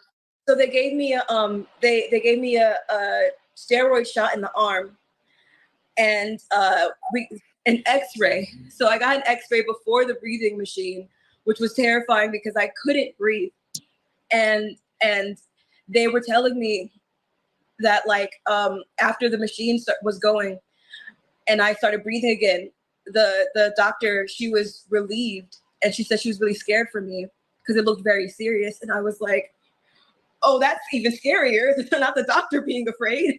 And then they told me, she said that 40 people had been in the last 2 days for similar symptoms because of the chlorine smoke in the air. And that when they released me, they gave me a bunch of asthma medication and told me to keep a lookout on my heart rate. So I now have this oxidometer, and my heart rate's been over 100 like every day, like my resting heartbeat. Like if I do it right now, it'll probably say over 100. And yeah, I'm nausea, headaches, I can't sleep, and I bought this gas mask because it's the only thing that works. You know, I hate to ask a woman, but you're not exactly 90 years old or obese. You're fairly young. So this is not something common.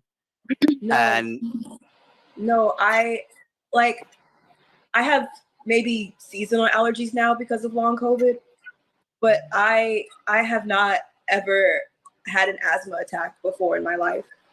And my younger sister, she has chronic asthma. And so it wasn't new to me, but experiencing it was new to me. And the video that you just watched was only a couple of minutes. I recorded 15 minutes straight of like almost throwing up, of not being able to get to any kind of inhale. And I thought that I was gonna die. That's why I recorded that. So that people could see what it was like if I did die. And Scott, not that you're a doctor, but I mean, you know chemicals. Chlorine gas, obviously the levels that were used in World War I were extremely high and potent. We don't know the full levels that were released. I mean, there has been some reporting that they found it significantly higher than the quote allowed limit. But so I'm not saying this is World War I levels, but at the end of the day, this kind of gas, and we don't even know what other chemicals were created. It could create acute symptoms, but it could also create some long-term effects too. Correct. And in some ways, this is worse than what they used in World War I, because then it was just chlorine or just phosgene. You've got incomplete combustion products, smoldering burn in all these plastics. So you've got a very toxic mixture of chemicals. And I want to add, this is important. I did reach out to Dr. Beatrice Gollum, who helped our vets with the burn pits. This is why in East Palestine, it's about mixtures of chemicals. And you're going to hear most likely from biolabs and others that a singular exposure to a singular chemical, those standards are irrelevant when you get to those mixtures. There are no standards for mixtures of chemicals, meaning there's something called synergistic toxicity. Everyone understands that had a migraine, sometimes the aspirin and the caffeine combination gets rid of it. but caffeine alone, aspirin won't. Well, that's a positive thing. Synergistic toxicity is you may be way below exposure limits for singular exposure to benzene. You may be way below exposure limits for benzoate-pyrene, but when all these dioxins and all these cocktails mix together, it's irrelevant what the singular exposure is. Right. And I want to ask you, Shayna, you live 0.3, like less than half a mile away, and I'm seeing that they're doing off-gassing, they're calling it. Yeah, I don't know when.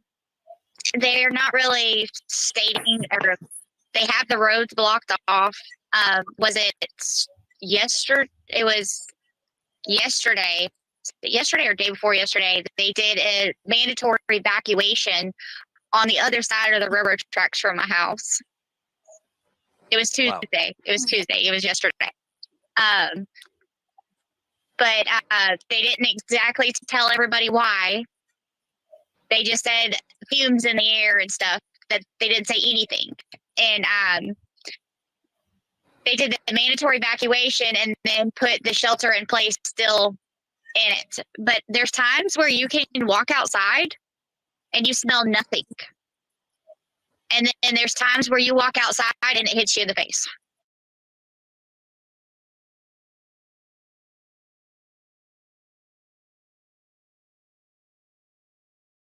Oh, Lord, this is a bad situation. I'm scared for these people and for everybody that is anywhere near something like this that could happen. You know what I'm saying? It's being listed as it could be used as a, and to be clear, like chemical warfare, folks.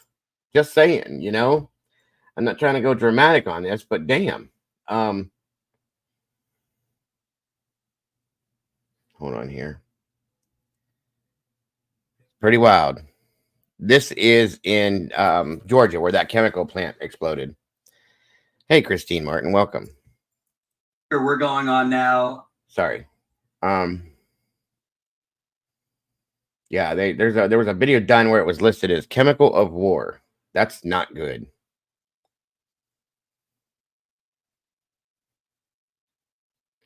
It's that they told the residents that lived there that it was basically a chlorine gas bomb, that it was unlikely to cause harm. Well, it's been proven now that it has. You know what I'm saying? So, and like I said, they're referring back to like World War I and stuff like that, and it's doing the same type things to people. So, this ain't cool at all. I'm just saying, they need to do something, and they need to fix this now. For sure. For sure.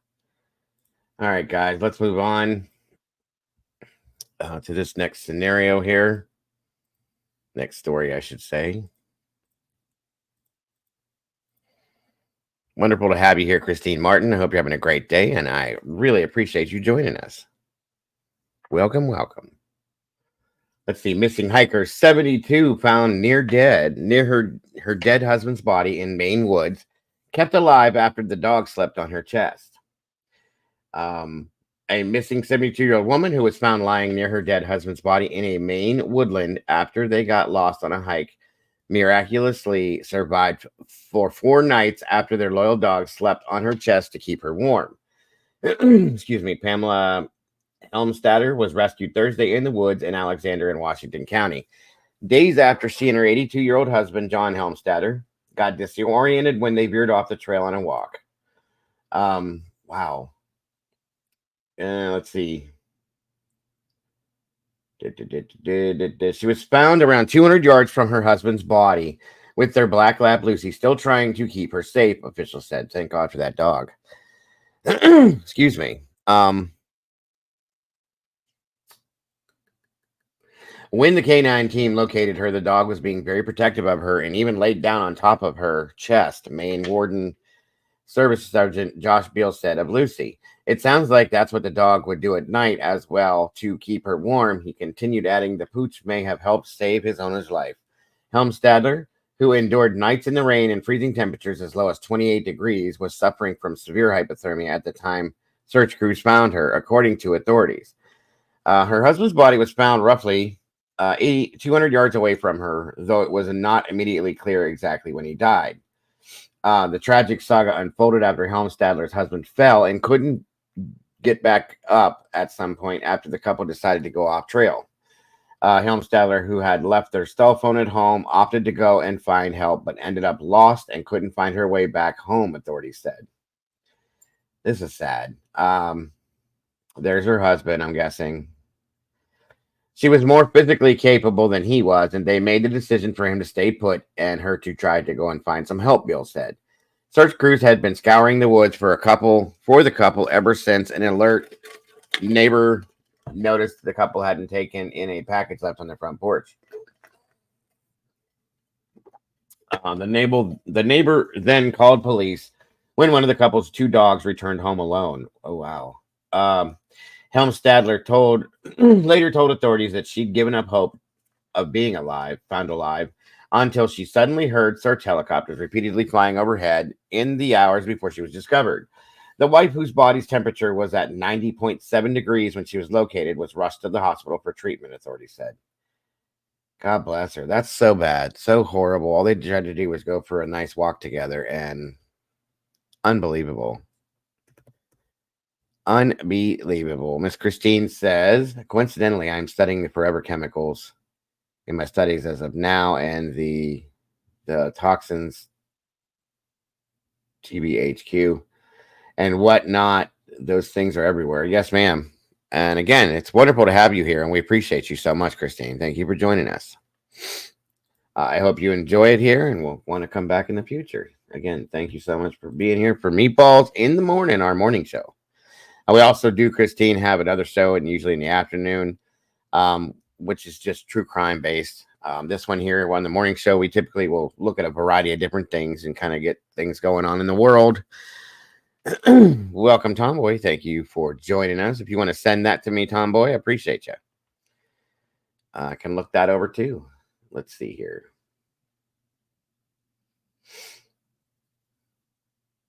Let me see here.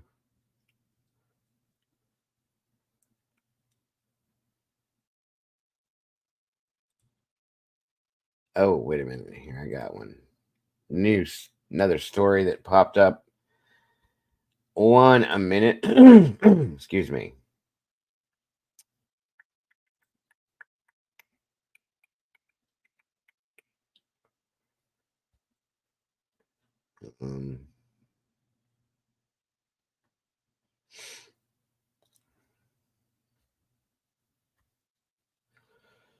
One moment.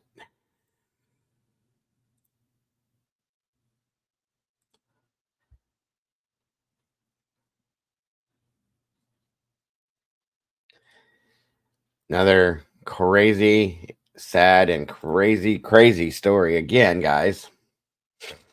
Excuse me. A baby's body was found inside a shopping bag 30 years ago. A 60-year-old mom has been arrested on suspicion of murder. Investigators say advances in DNA technology helped lead them to the arrest of 6-year-old Pamela Ferreira. I'm sorry. Ferreira. Whatever. You know what it says. Nearly 30 years ago, a California man searching for aluminum cans made a horrific discovery when he came across the body of a lifeless newborn stuffed inside a shopping bag. The baby boy, believed to be about 3 days old, was wrapped in a pink and blue blanket inside a red shopping bag at what authorities referred to as an unofficial garbage dump on Garin Road in Monterey County in December of 1994. The baby boy, believed to be about 3 days old, was wrapped in a blanket inside the shopping bag. We read that. Okay, so now, after 30 years, a woman who deputies say is the infant's mother was arrested on suspicion of the murder. Monterey County Sheriff's Department announced this week. Investigators say advances in DNA technology helped lead them to the arrest of 60-year-old Pamela Ferreira, who has been charged with 1 count of murder in the infant's death. The baby's cause of death has not been released, according to newspaper reports in 1994. The remains were too decomposed, but coroner officials determined he was a few days old and had not been stillborn. Wow. When the baby was found, he was neatly dressed in a turquoise sleeper suit, blue jumper, and white socks and cap, according to the Santa Cruz Sentinel, which also reported that he was likely born outside of a hospital due to his longer than usual umbilical cord. Authorities at the time questioned residents in the area of Guerin and Lewis Roads where the baby was found, but were not able to identify the mother or the baby, and the case went cold. The infant name was named Baby Guerin for the road where he was found, and because the name means protection, Monterey County Sheriff Tina M. Nito said in a statement at a news conference on Friday, "We named Baby Guerin only for the area where he was found, but also because we stand as guardians for our community," she said. The name Guerin means protection, and every child deserves protection and people to advocate to seek justice for them. Baby Guerin's case was reopened last year by a new cold case task force, and the sheriff's department submitted DNA from the baby, which led them to Ferreira. Task force detectives were then able to conduct follow-up interviews and obtain DNA samples, which ultimately led to the identification of Baby Guerin's mother, Rosa said. Ferreira was taken into custody last week and arraigned on Friday, and she's being held at the Monterey County Jail on a $1 million bond. If you ask any law enforcement professional, they will tell you that's the hardest case to investigate is any involving crimes against children. These are facts, Rosa said. These are emotional cases that one does not easily, if ever, forget. Assistant District Attorney Matt LaHaroux said Ferreira has other children. She is an in-home health care provider, according to multiple local news outlets. Some of them seem to think that they have gotten away with it, and they are very surprised, LaHaroux said at a press conference. Some of them have been waiting for that knock on the door for decades, and I couldn't tell you which situation this falls under, but we're happy that this day has come. LaHaroux added that he hopes this case will encourage people to come forward with other cold cases their task force is investigating. These cases still matter, he said. We care about all victims regardless of whenever these crimes took place. We're not going to stop working until these cases get solved. So there's that. And I got to wonder what the scenario was with this. Could she not afford to go to the hospital and thought that they wouldn't do it? I don't know, guys. There's different circumstances that could be. We just don't know. So there is that story. Now, I do want to do this too. Give me a second here. One moment, Not please. your first rodeo, but you. Stop talking there, sir. Thank you. Hold on a minute.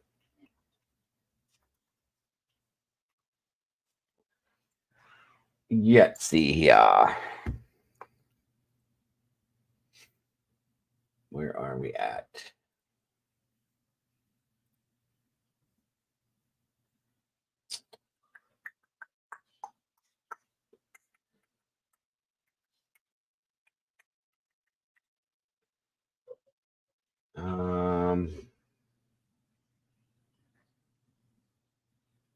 Hold on.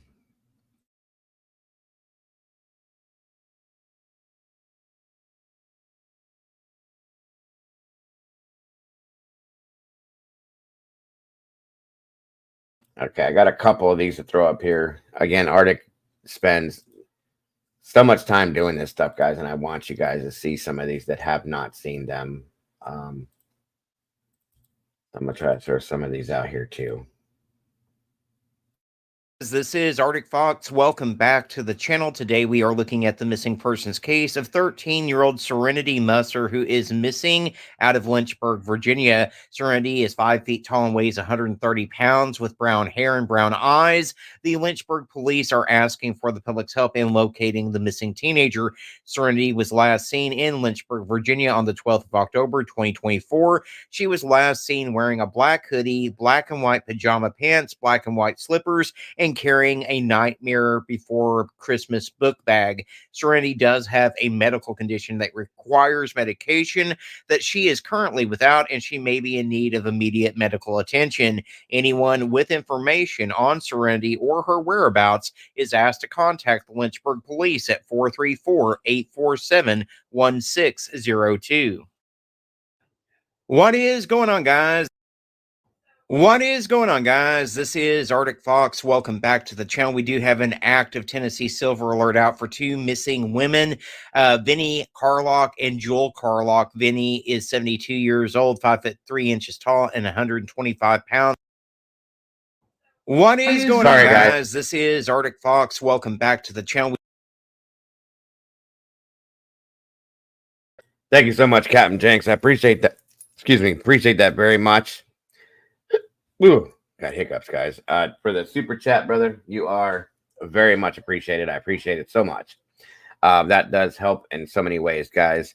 And again, thank you to anybody that does donate to these Cash App, Venmo, and PayPal links down here. That, again, is never, ever expected. But, guys, it does help us pay the bills and keeps us coming here day after day after day with you guys. So thank you again for that. Moving on.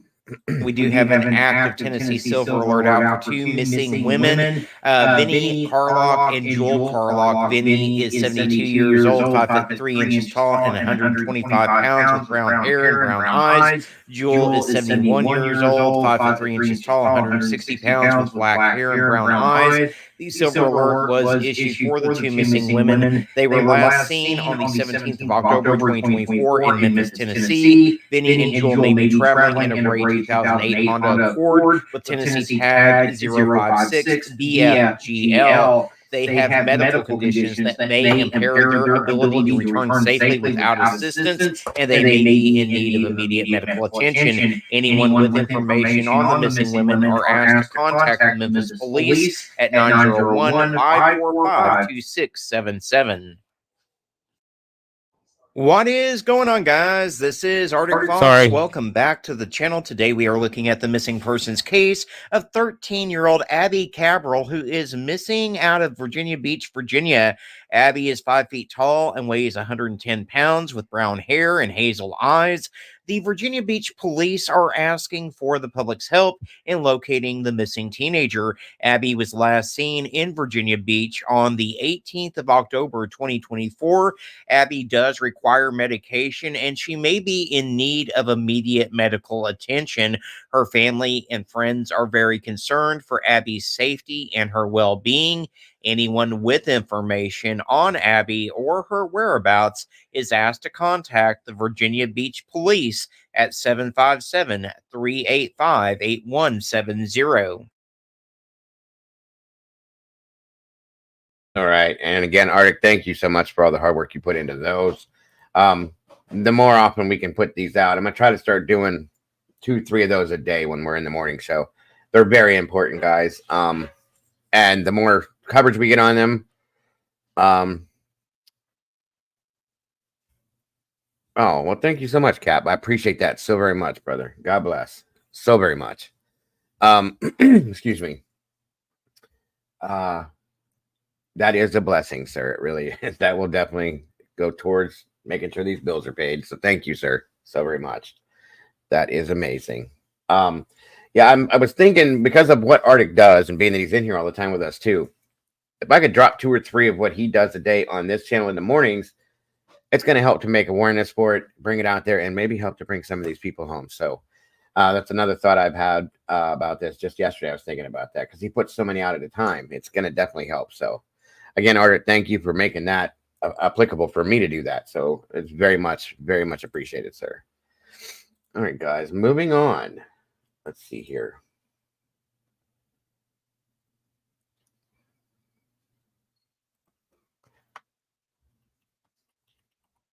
All right. Everybody's getting sick. Lord. SRB, I hope, if you hear me, I hope he gets feeling better. One of her littles is not doing good at all. She had to pick him up from school. So just pray that he gets better too, you guys. Keep SRB and her family in your thoughts. That's all. I appreciate that very much. Everybody needs to stop getting sick. Yes, you definitely are, Cap. I appreciate that. Anybody that has done that, you know, same to all of you. You guys are so very greatly appreciated. By all means. So this is the case Tomboy was talking about a little bit ago. Again, thank you, Tomboy, for sending it. Only Purple's Gel Flex Grid passes the raw egg test. No other mattress cradles your body and simultaneously supports. Today, the CBI announced an arrest in connection to the 1999 disappearance of this man, Dale Williams. Williams owned a body shop in Nucla in the late 90s. He was 42 when he went missing on Memorial Day weekend of 1999 after getting a call about a stranded vehicle. Williams' truck was found in a river a few weeks later. His body was never located. A 25-year-old cold case, but it was reopened in September of last year. And today, Dan Bishop of Natarita was booked into the Montrose County Detention Center on a murder charge. Bishop is now 68. He would have been in his mid-40s Welcome, at the time of Dale Matahari. Williams' disappearance. The Montrose County Sheriff Office sent us this photo of the arrest. CBI officials said today they found a rifle belonging to Bishop in Williams' truck, as well as a spent shell casing. The department believes that Bishop worked with a now-deceased cousin to kill Williams. Today, the CBI also gave us some idea of a motive, saying that sometime before his death, Williams helped Bishop's wife leave him for a new life in Texas. Wow. Crazy stuff, folks. Just crazy stuff. 13-year-old case. Wow, wow, wow. Or not 13-year-old. Sorry. My apologies. I was reading something wrong. One moment, everyone. Looks like Phil gifted a membership out to Slow Southern Style. Thank you so much for that, Phil. God bless. And welcome to the sauce, or back to the sauce, Slow Southern Style. We appreciate you very much for being part of this community. And Phil, I appreciate you for putting that gift out there. That was very nice and very, very generous. We appreciate that and so gracious of you. Congrats again, Slow Southern Style. Welcome back to the sauce. All right, let's see. Dane Crawford says, I come in late on the chlorine topic, but I assume it was the orange cloud. Yes. Absolutely, Dane. Absolutely. And horrific as it is. Oh, okay, Tomboy. Thank you, hon. All right, moving on. I did want to look into this a little bit here. Excuse me, as well.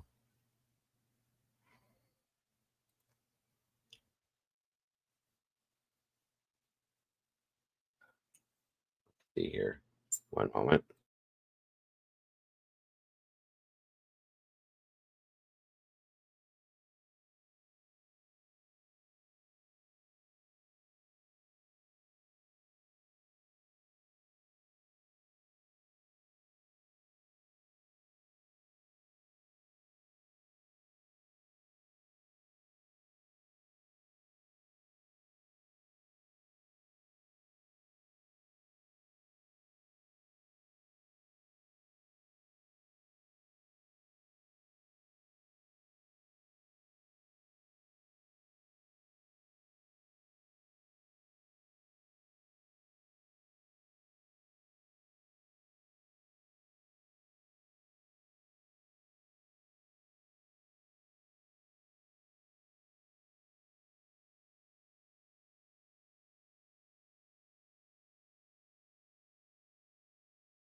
Let's see here real quick, folks. Sorry.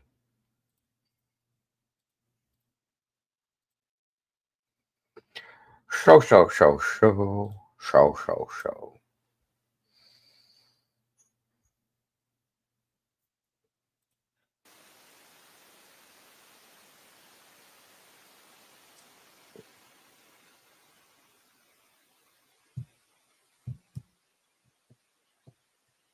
Absolutely, Cap. We're going to cover that. So, yeah, that would be cool. And there's the lovely Miss Sarah Boone.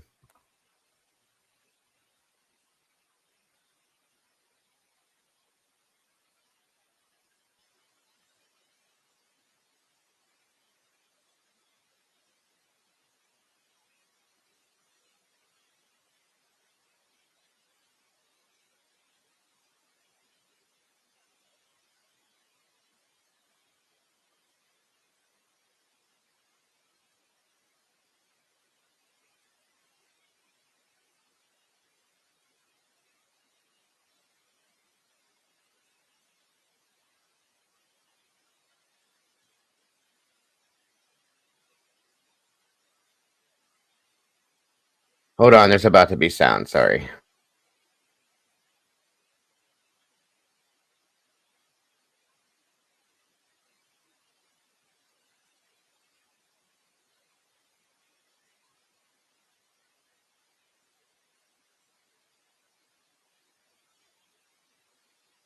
Or anyone else in the gallery. I'm not going to allow any outbursts. If you cannot contain yourself, I'm going to ask you now to remove yourself. This is your one and only opportunity. If you cannot control yourself or there are outbursts, I will ask the courtroom deputy to remove you. Does anyone have any questions with regard to the court's instructions? If you're wearing sunglasses, I need you to remove them.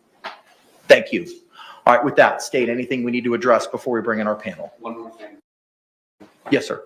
May we approach? Yes.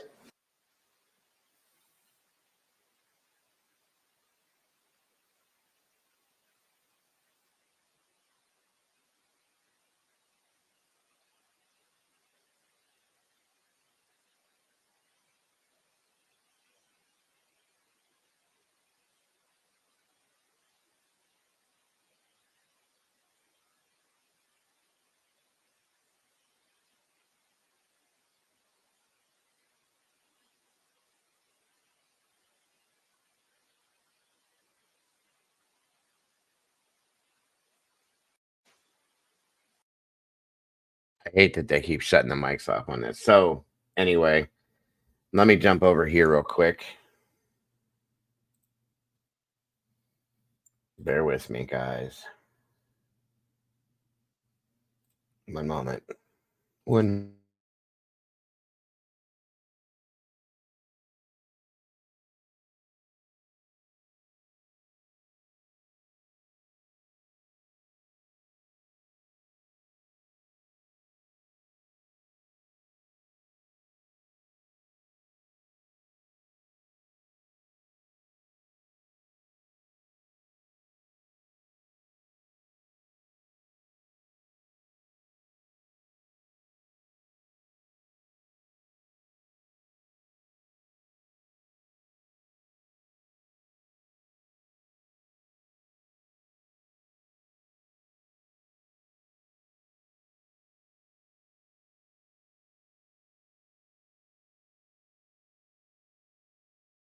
Hold on, guys. I'm having a little bit of technical issue here. My apologies. I did find out, though. I just read a document. Sarah Boone is going to take the stand and is going to testify. So surprise on that. I'm sure nobody expected it. We're going to be doing a coverage on this too. The way I'm going to cover it, you guys should be pleased with that. 1 second here. I do want to throw this up here for you, though. 1 second.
Okay, here it is. Sorry, I don't know why this was giving me these problems.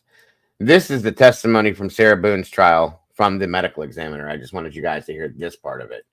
I thought this was pretty interesting. So here we go. We're going to go through this real quick. This won't take long. 1 second, please and thank you.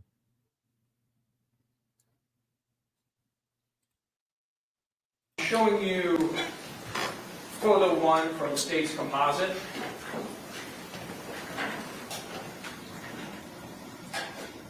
We appreciate you too, Stormy. Thank you. What is this a photo of? So this is an identification photo that's basically just showing from about the level of the collarbones up. And this is George Torres. Yes. Did you note any signs of injury in this photo? Yes. So there's some ecchymoses around the left eye. This picture, it's a little bit hard to see, but I think there's another one coming up. There's also an area of ecchymoses up here on the left side of the forehead with also some swelling associated with that. The lips have some contusions and small lacerations. And then on the left shoulder here, you can see a little bit of some ecchymoses here, or again, ecchymoses are kind of like big bruises.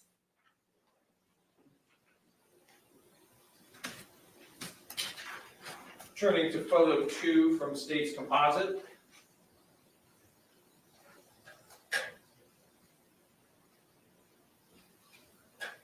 What are we looking at in this photograph? So this is his right arm near the elbow. Trigger warning. Content may include sensitive or violent content not suitable for all viewers. Feel free to step out if needed. Thank you, Elisa. Sorry, guys. See this kind of darker area.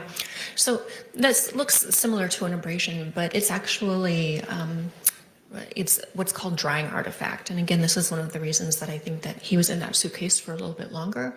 Most likely that was a pressure point where part of that suitcase was resting on his elbow in that area. And then after death, that tissue dries out, and that's the discoloration that you're seeing there.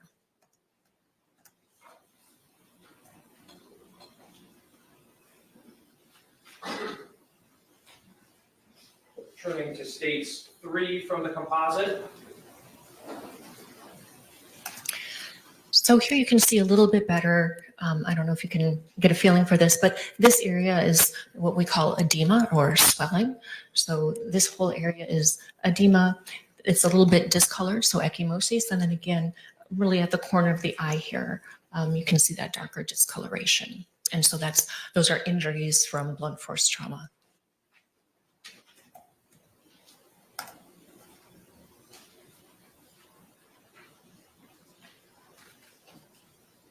States 4 from the composite. So this is the left shoulder and arm. So again, you can see this kind of red to purple area. So this is all ecchymosis, and then a couple of linear abrasions or scratches.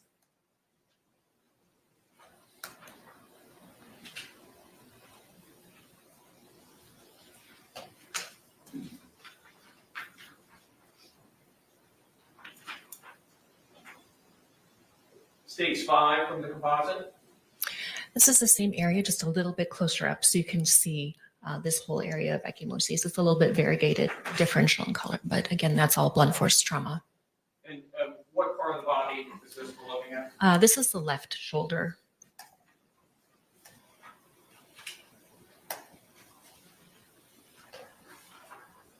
States 6 from the composite. That's the same area, but in this picture, we have a scale or the ruler. And why do we use scales and rulers? That's just to give an idea of how big the area is or how large the injury is.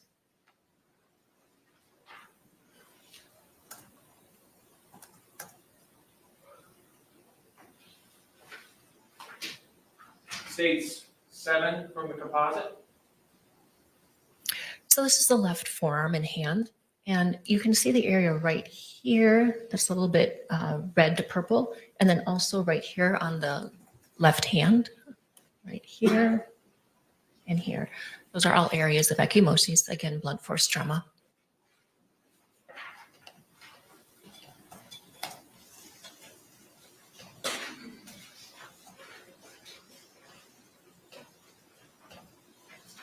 States 8 from the composite. Again, the left arm.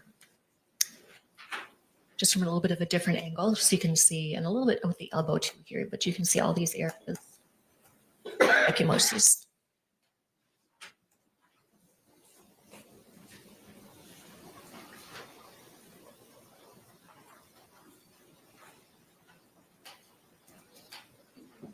States 9 from the composite. And now looking at the left hand, a little bit closer up, so you can kind of see a little bit better these areas of ecchymosis.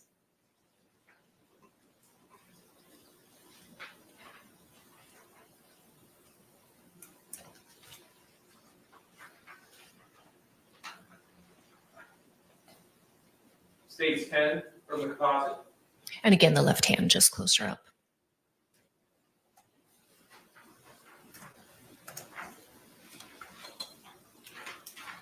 States 11 from the composite. So now we're looking at the back, and you can see that there are these linear abrasions in the mid-back. Are those scratch marks for? They could be scratch marks. They could also be blunt impact, more of just a straight-on blunt impact, especially being in that suitcase if there are objects in there. What is the discoloration that we see around his shoulders and then some other spots on his back? Sure. So you're talking about this area? Yes.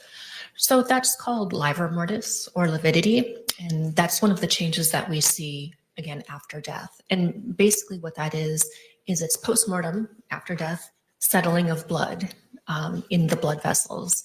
And so it's dependent on gravity and it's dependent on the person's position. So what I mean by that is we're seeing it on his back because after the time of death, at some point in time, he was more positioned on his back. And the areas that are lighter, that's because for a couple of reasons. It could be the position of the body, meaning that it's not in the gravity dependent position, or there could be something pressing on it. So either one of those.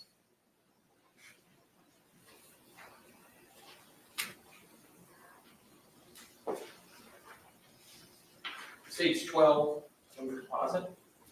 So those are those linear abrasions just shown a little bit closer up.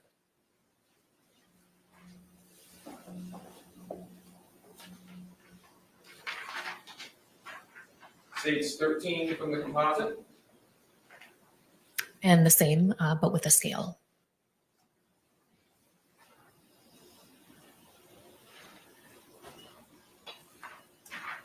Stage 14 from the composite. So now you're seeing the left side of his back and also the back of his left arm. And you can see these areas here of ecchymoses, and these are a lot darker than some of the others that we've seen.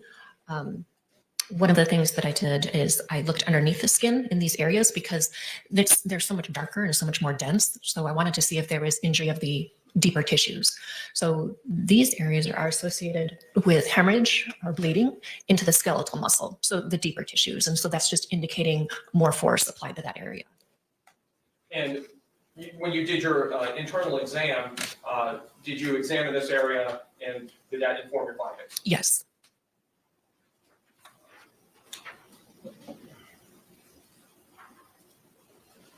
Stage 15 from the composite. And that's showing those areas a little bit closer up. So you can see that they're much more dense. There's at least 3 distinct areas here. There could be more than 3 impacts, but there's at least 3 separate ones that can be seen.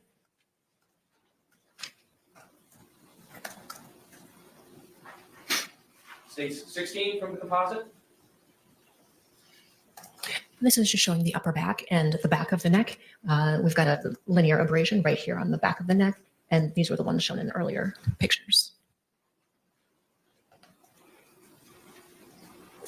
And stage 17 from the composite. And this is just showing the same area of the back and the back of the arm, but just at a different angle. So we've discussed and seen evidence of many different injuries. In total, how many blunt impact injuries did you identify? I can't give you an exact number. Again, you can have multiple impacts in a very close area. So it can be hard to discern each one. They can overlay each other or they can be so close to each other. But at least, 5 to 6, most likely more than that. She makes some weird faces. Just saying, she's making some odd faces while she's explaining some of this. Maybe it's just the way she's explaining. I don't know. It's just a little weird. And when you were going through your body chart as well, and I guess we also saw some of it photographically, you also mentioned impact to the left side of the head. Yes. And I believe that was subgaleal? Subgaleal. So kind of similar to what I was describing on the back. I looked at the underside of the scalp. And so in those areas on the left side of his forehead where there was the edema, when we reflect or we fold the scalp over, there was hemorrhage or bleeding that went through the entire scalp and was deposited on the skull. There was no associated skull fracture and there was no bleeding inside of the skull, but it was all in the scalp and deposited on the outer surface of the skull. So under the skin, but not under the skull. Correct. Your Honor, I have no further questions at this time. Thank you. Interesting. So there's proof that she beat the hell out of him while he was in the suitcase, or before, or after, whatever she did. And it's proof positive right there. I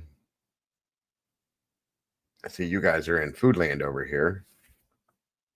That must have been boring to you guys. Sorry.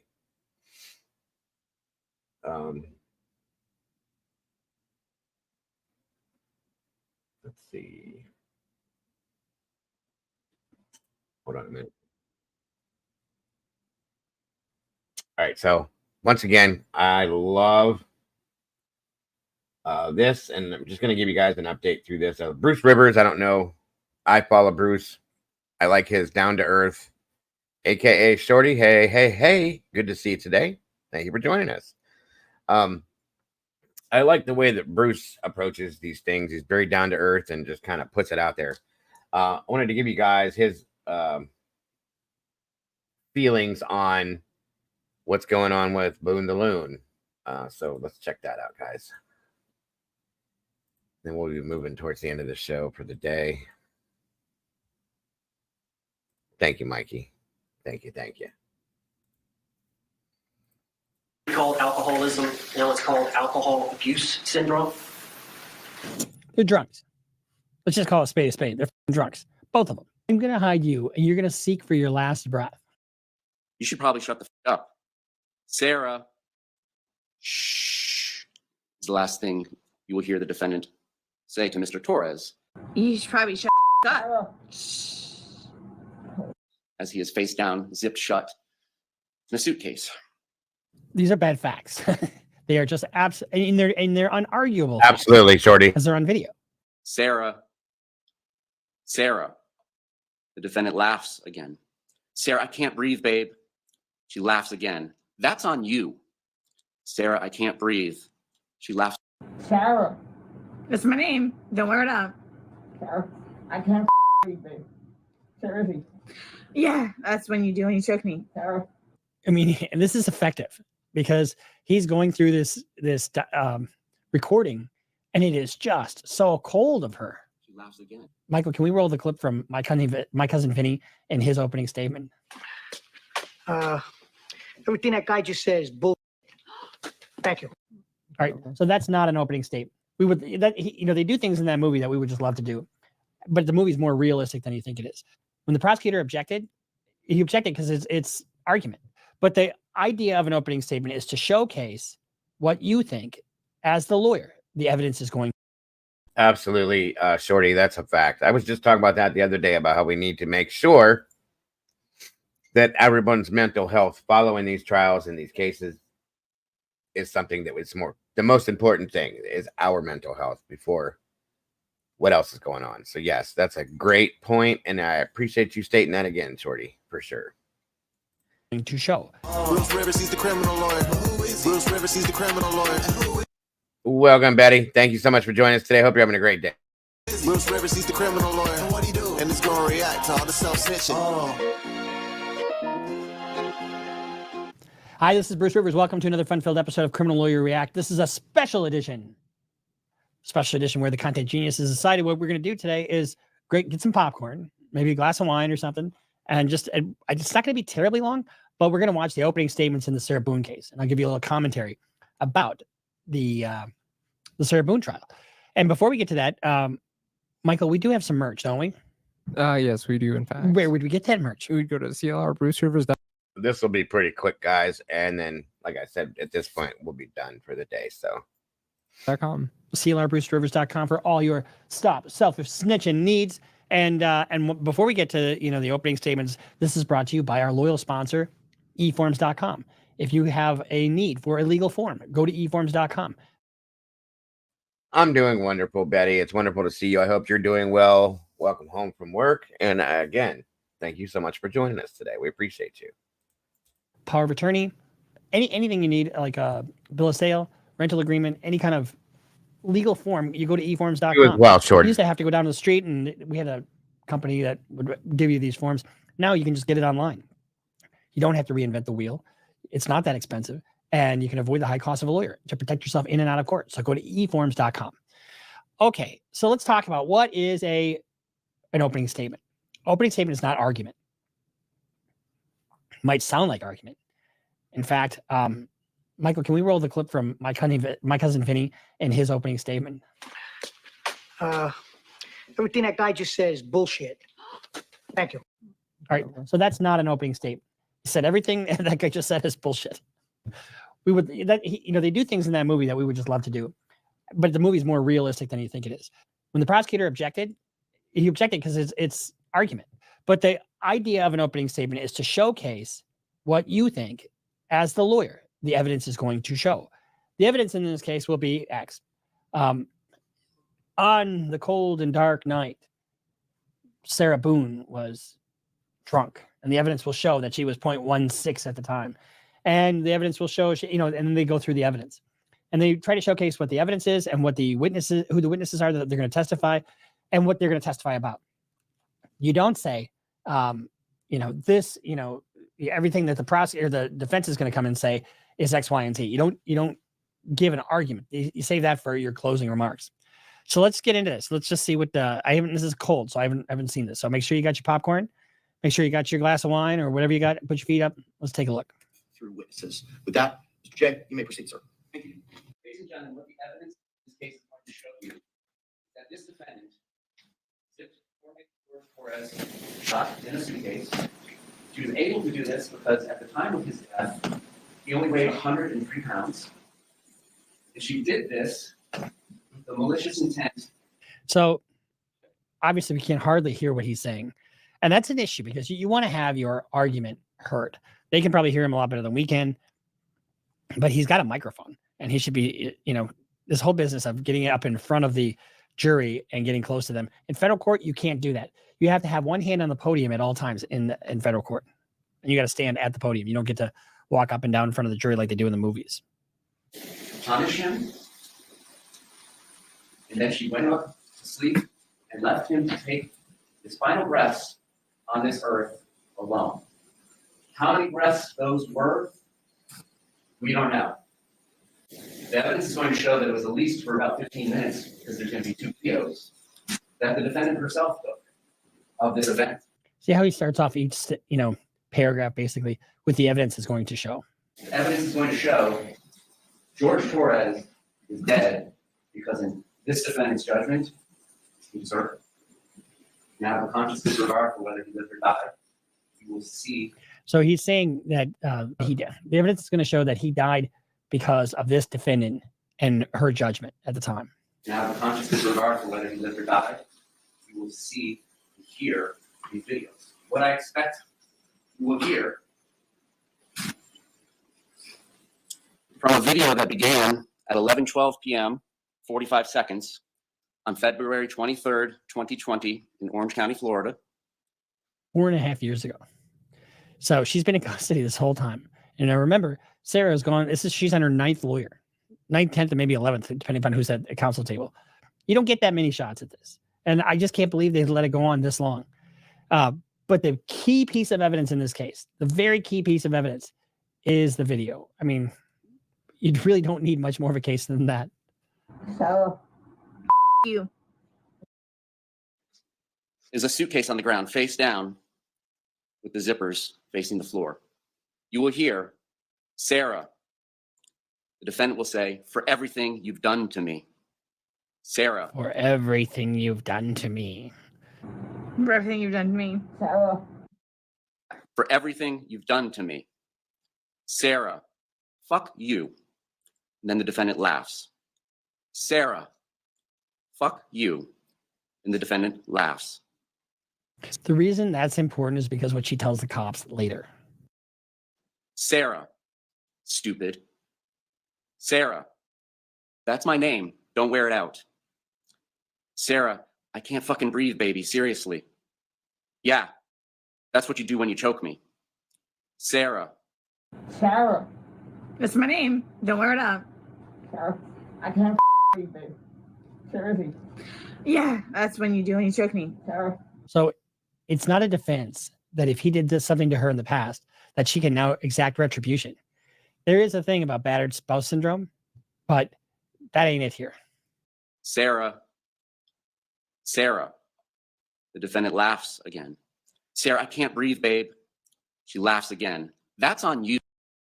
100%, Jordy. There's no way that this was an accident, in my opinion. This was premeditated, done in pure maliciousness, vengeance.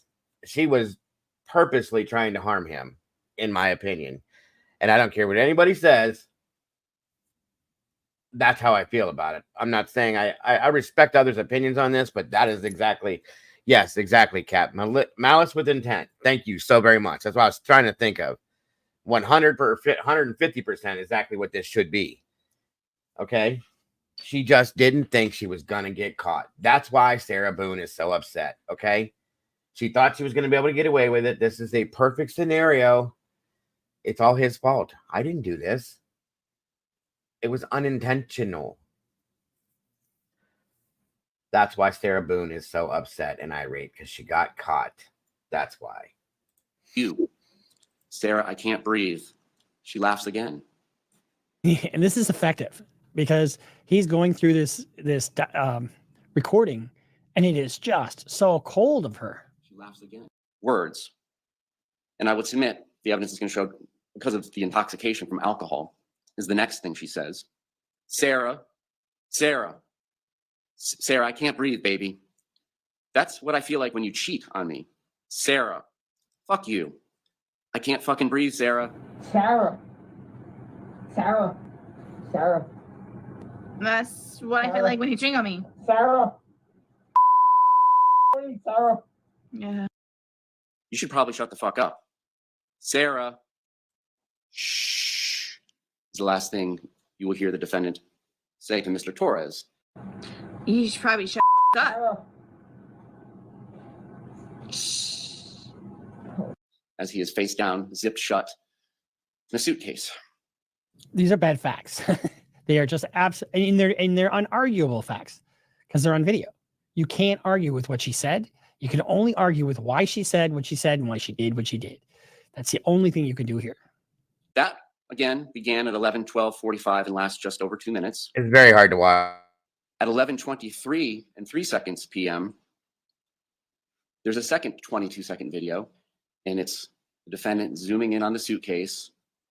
And all you hear during this 22 seconds, after he's been in this suitcase since at least 11:12 p.m., is one more time, Sarah. Sarah. Very sympathetic. You got a guy begging for his life, and she is just cold as cold can be. So can you tell them exactly how long he was in that suitcase while alive, as far as we can know from the video evidence? It's like 15 minutes, I think. How did we get to this point where 103-pound George Torres is put into this suitcase and left to die? Well, the next morning, the defendant wakes up, late morning, perhaps early afternoon, somewhere in this time range, several hours later. And she doesn't see George anywhere, Torres. And eventually realizes, oh my God.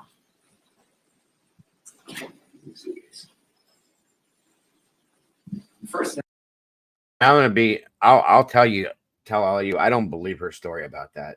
I think that she stretched and twisted and turned that and made it fit the narrative she wanted it to fit. I think that the true story is way different than what she told police that day. thing she does after taking him out, and I believe you will hear a description by the defendant saying, took his little legs out. At some point she makes that statement. And tries to resuscitate him. Hears gurgling as she presses down on his 103-pound chest, forcing whatever air was trapped in there out, gurgling. I don't believe she did CPR as well. I definitely don't believe she did or even attempted CPR, truly. I definitely don't think, because of the situation, the way it was set up, what she stated and what they said. Eventually, we're going to watch the whole thing, guys, but I'm just telling you now, I don't believe she tried CPR either. The next thing she does is she would call 911. 103 pounds, George Flores. Now, that's information I didn't know beforehand. I didn't realize he was such a small guy. Forcing whatever air was trapped in there out, gurgling. The next thing she does is she would call 911. She calls Brian Boone. Brian Boone. Brian Boone is her ex-husband. They share a child in common. And this date, February 24th, 2020, is a Monday. A normal work day for most people. I agree, Mike. Their child that they share in common. But after they got divorced, the arrangement was every other week. She calls her ex.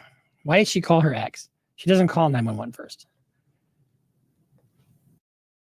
That's the thing, you guys, is she didn't call 911 until Brian got there. He told her 3 times when in his testimony that he told her to call 911. And I don't know if it was right as he was getting there or right before he got there or right after he got there that she finally called 911. That's insane to me. That, again, that tells me she knew what she was doing and maybe that she wanted to ensure that he was gone. Just saying. What? Oh, it was kind of maybe to have him there for the blame. I don't know. Yeah. It was every other weekend, no co-parent. And that weekend included Friday, Saturday, Sunday. So it's got 3 scheduled.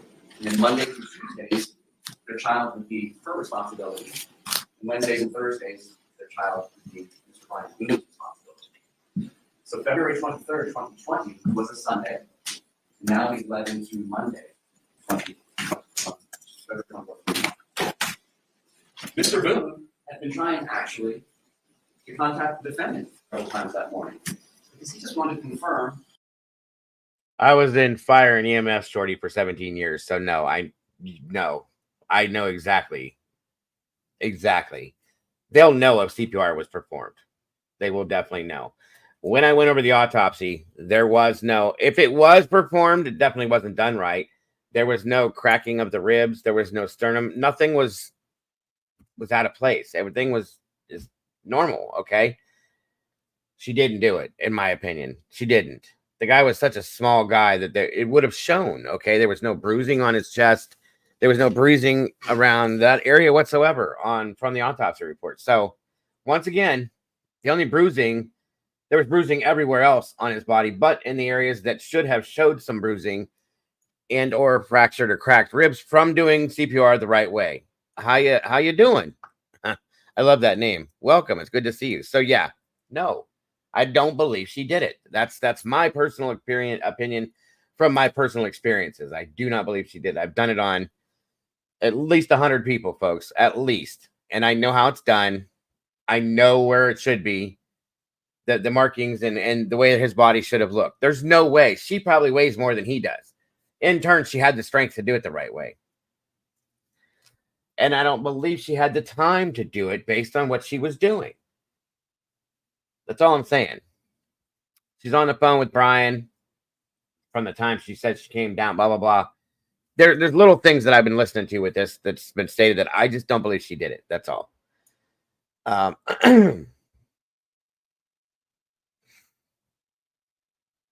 Yes, and I welcome again. How you doing? I love that name. It's awesome. She was going to get their child after school that day. And there had been a history of But keep in mind, so that's her day to watch her son. And all of a sudden, her boyfriend is dead in a suitcase. you will see in the phone record, he calls her, calls her, and calls her. Then she finally calls him back instead of calling 911. And being the nice co-parent that he is, he comes over. It's a short drive. And as she's explaining to him what the heck is going on, he peeks into the front door of her townhouse, which allows you a view all the way to the back sliding glass door. You're going to see that her kitchen is off to the right. There's a doorway. Sometimes, the whole person comes into play. So the fact that, she's doing what she's doing, knowing she has to parent her child later on, the fact that there have been reliability issues about whether to pick up the child or not, that all plays into the person's character. Character is really not supposed to be an issue of the defendant, but it always is. It always is. All the way through. And on the back side of the kitchen in the breakfast area, there's tables and stuff. There's also some blue legs sticking out in view. Brian Boone says, check, please. You need to call 911. He doesn't set foot into that townhouse. He does wait outside, though, being the good co-parent that he has been.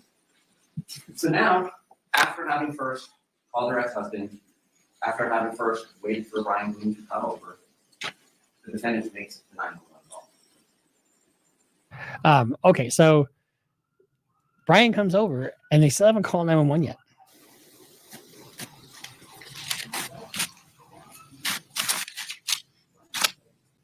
What you will not hear are tears. You will not hear sorrow. You will hear a certain level of concern. Morning, JC. So the idea of calling 911 comes from her ex-husband to take care of her boyfriend. What you will not hear are tears. You will not hear sorrow. You will hear a certain level of concern. My boyfriend and I were playing last night. Put him in a suitcase, and we were playing hide and seek kind of thing. That never made sense to me. I put him in a suitcase, but I'm trying to find him. Does that make any sense to you? I fell asleep. Found him dead in the suitcase this morning. I don't know what happened. He had blood coming out of his mouth. Don't know if it was an aneurysm. Pulled him out of the suitcase, tried to give him CPR. He was in the suitcase and I fell asleep. He's not awake. He's purple. He's not breathing. There's some instructions about how to do CPR given to her, asking about whether an AED is available to shock his heart. It's too late. He's cold. He's stiff. He's purple. Welcome, Teresa. We were playing hide and seek. See, that's the other thing, too, that I had questioned about the CPR. I believe that rigor mortis had already set in and released, and that he was starting to pose, okay, which is what happens in death at some point, which would have made it a little strange for her to do certain things she was doing, that she claimed to do, I should say. So there's other questions, too, with that I had when this all came about the way it did. So that's just one more thing. This is horrible. This is horrific. I'm going to hide you, and you're going to seek for your last breath. This is so fucking cold. And she has no clue when she's talking to the cops that she's recorded this on her phone. This has got to go in Dumbest Criminals analogs. I mean, just absolutely does. This is horrific what happened. Like, what happened? We were playing hide and seek last night, and I fell asleep. So she mentions that there was blood coming out of his mouth. And his body, like all bodies in his death, was taken to the 9th district that was examined office and autopsy. What the doctor found was what you expect after being left in the suitcase, crumpled up in the fetal position. He passed from positional asphyxiation, meaning like you're not going to get full rest when you're crumpled up like before, and environmental suffocation. You don't have to have a plastic bag over your head if you can't get oxygen and the CO2 coming in and out of your environment. But she also did notice, he suffered from blunt force trauma on his torso, in his face, his mouth. She'll use words like contusion, will help her explain confusions and bruises. She'll use words like hematomas, will help her understand for you all that means bleeding under the skin and blood, what you can expect from bruises, that's why they're running. But he had all this additional trauma. He had trauma on his fingers as well. So the hematomas he's talking about are evidence of other trauma. And that'll come into play in a little bit here. So now, the sheriff's office, Orange County Fire Rescue show up. And the defendant interacts with the first patrol officer. You will see and hear that body worn camera. It's more of the same of what we heard on that 911 call. I see. It was good. I fell asleep. What happened? A few hours later, the detectives from homicide unit Mornin.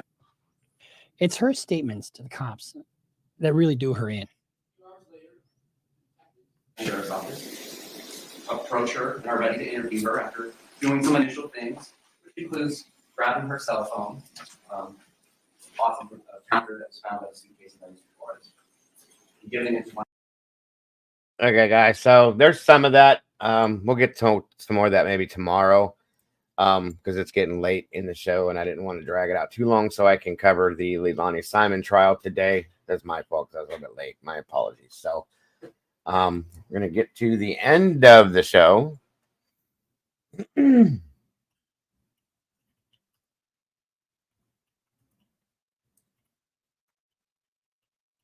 Also,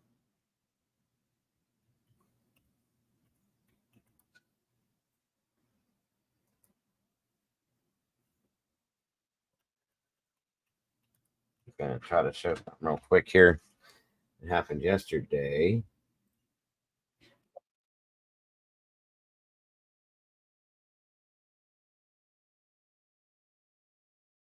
I know we don't typically do a whole lot of sports coverage, but my team, the Browns, yesterday lost. I can't say I'm unhappy because I think he needed to go, but I feel bad for what happened to him. Our quarterback yesterday we lost him because I believe he snapped his Achilles tendon. That's a painful thing. It's pretty bad. I'm going to show you guys just real quick here and then we're going to the end of day bloopers. Get some laughs and out the door we go. Good to hear, Mark and Betty. Congrats on that one. Go Everton. That's okay, Jace. No problem, son.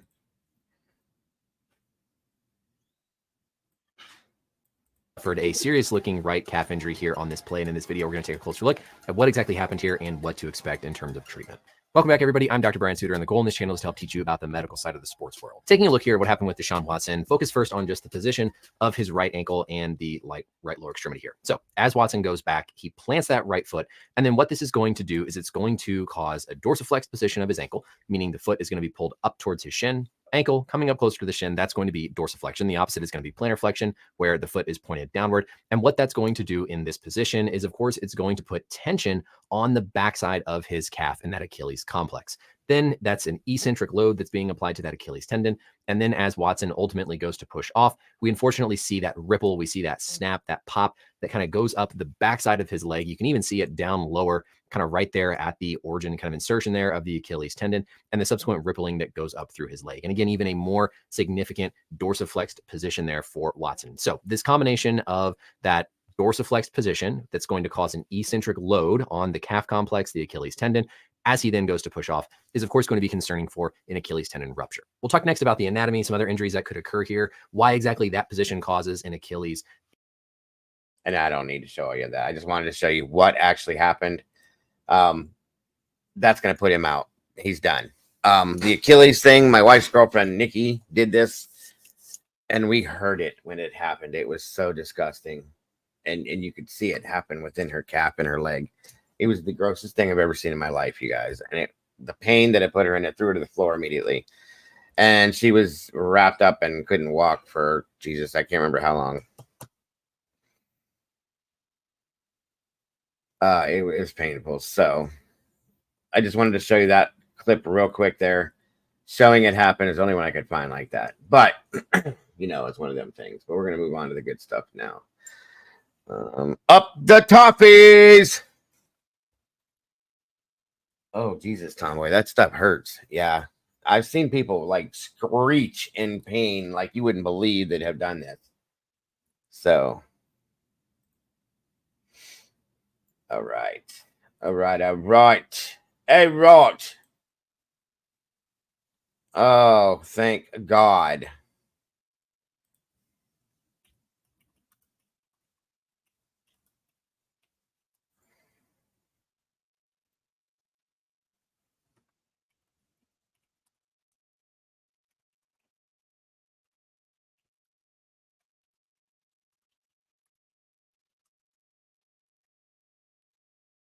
Okay, thank the Lord Jesus. Doodle just messaged me, said she's out, she's okay.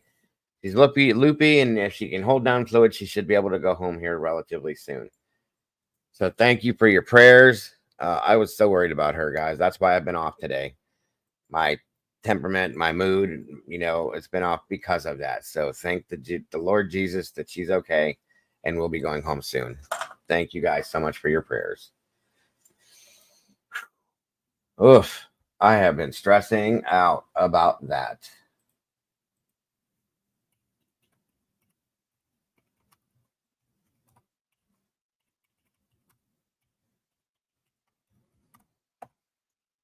Thank you, Shorty, so very much. Doodlebug, for those of you that aren't familiar, is my co-host for the morning show. She had been sick for a couple days, and it was her gallbladder. So she went in this morning for emergency surgery to have her gallbladder removed. She just came out. She messaged, well, probably not just, but she's probably waking up and all that. It's been a little while, I'm sure, but said that she's okay. She's done. Everything went well. You know, if she can keep down some fluids, then they're going to go ahead and send her home. So for everybody that in here was praying for her and all that, thank you so much. You guys mean everything to me. You know, Doodle is like a sister to me. You know, we're very close, and that's just been driving me nuts today. So I really appreciate that so very much.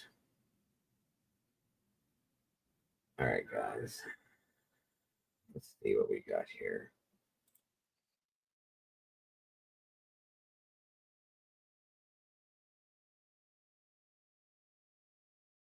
Yes, absolutely, Alicia. I was so nervous. I was beyond nervous. That's why, like I said, my temperament's a little different than normal today. Yeah, thank you, Shorty, so very much. I know she appreciates that, you guys, very much. All right, let's see what we got here, guys. Let's put a smile on our faces before we get out of here. That is made out of hard plastic, a bit like your phone cover. You can't break that. That is coming straight back to the office for Carl and Lisa to share. How are we going to share Indeed. that? Should I take the balls and you can have the knife? Can we do it that way? Good luck with that. Now it's time to get some Italian in us and Christmas conversation. Because Hello! Gino is here with the Tinseltown tree. I knew you would come around at some point. Are they making bananas bigger these days? Welcome, Zelda. Thank you for joining us on your lunch. I hope you're not working too hard today, dear. As I just said, Doodlebug made it through her surgery. She's doing okay so far. And I will let you know a little bit later on, or she will, what's going on with her. Absolutely, Zelda. Thank you. Thank you for taking your time on break to pop in with us. Look at the size of that banana. Hang on, who took the bend out of the banana too? That's a very straight banana. You know? The only fruit you've got to tiptoe around, isn't it? Bananas. Why? Because you can get straight. You can say anything you want about apples and oranges and watermelons. Banana, a little bit cautious. What about rock melons? No worries, girl. Thank you. Banana's the only one. What about plums? Plums, you get plums. Peaches. So now, yet again, you're not alone. You've got opponents. Ah, really? Do you want to meet them? Yes, yeah, please. go on then. It's first up, Gino DeCampo. Come on, Gino. He's a chef. Yes, I know. Yes, It's got nothing to do with the chef. It's like asking a farmer if he can milk his own wife. Okay, let's just move on. Nothing like having a play on the Wii on live television. It's the Wii first thing in the morning. I mean, it doesn't get any better than that, does it? That's right, especially the double up. You know? The double Wii. Sometimes you've got to wake up to do a Wii. 6 million Brits regularly fall asleep still clutching their mobile phones because they're worried they might miss a message. Thank you very much, Stephen. What are you doing? Thank you, Carol. What are you doing? Oh, no, nothing. You are one of the 6 million, aren't you? I have never gone to sleep with it in my hands. So he's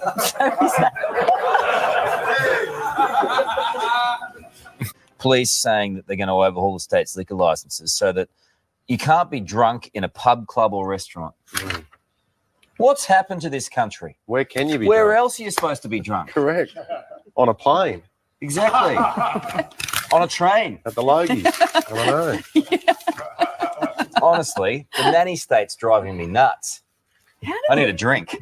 Police there. You're not giving birth, are No, you? no. Is he kicking? Yes. Where? Yes, no, it's fine. Don't worry. It's fine. It's fine. okay. It's fine. Just was a bit. That's it. That's a vegetarian one. Yes. You got a vegetarian in your thing there. I have. Now,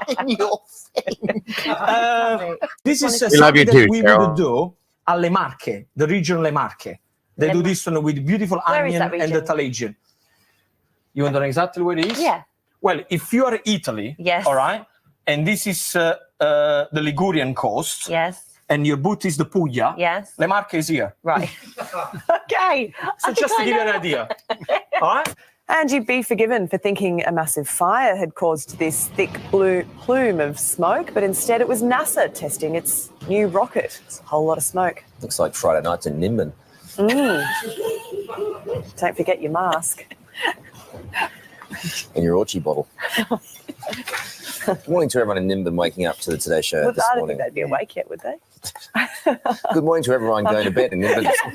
The EEC decision will hurt Alberta cattle producers financially, but what really hurts is the implication that our cattle are not safe.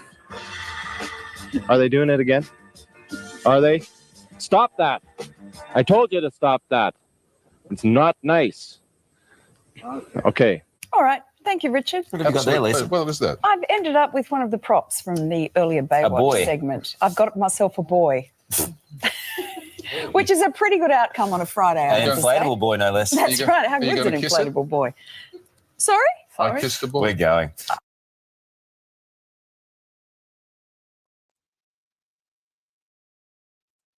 Now, see, if Doodle would have been in here, she'd have said, "Get it."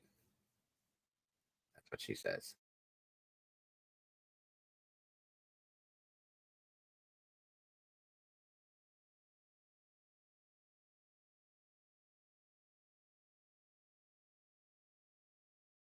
All right, guys, hold on here.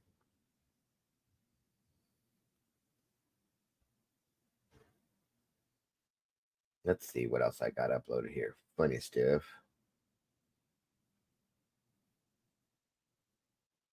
Hold on a minute.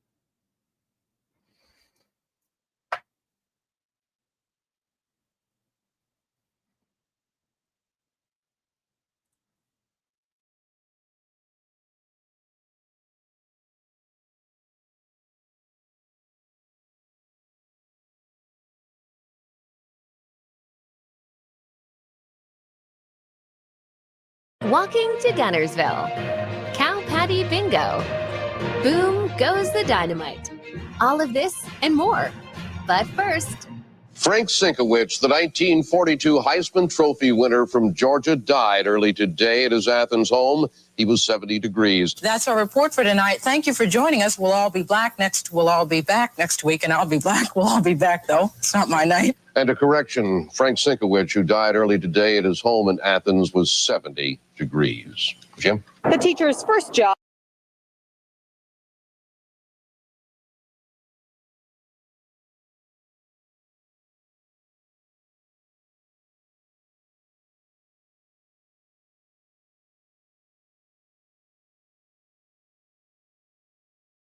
She sent me a message, says, "I'm out and okay, really loopy, but should be able to go home after a while if I can keep liquids down." So she's good to go.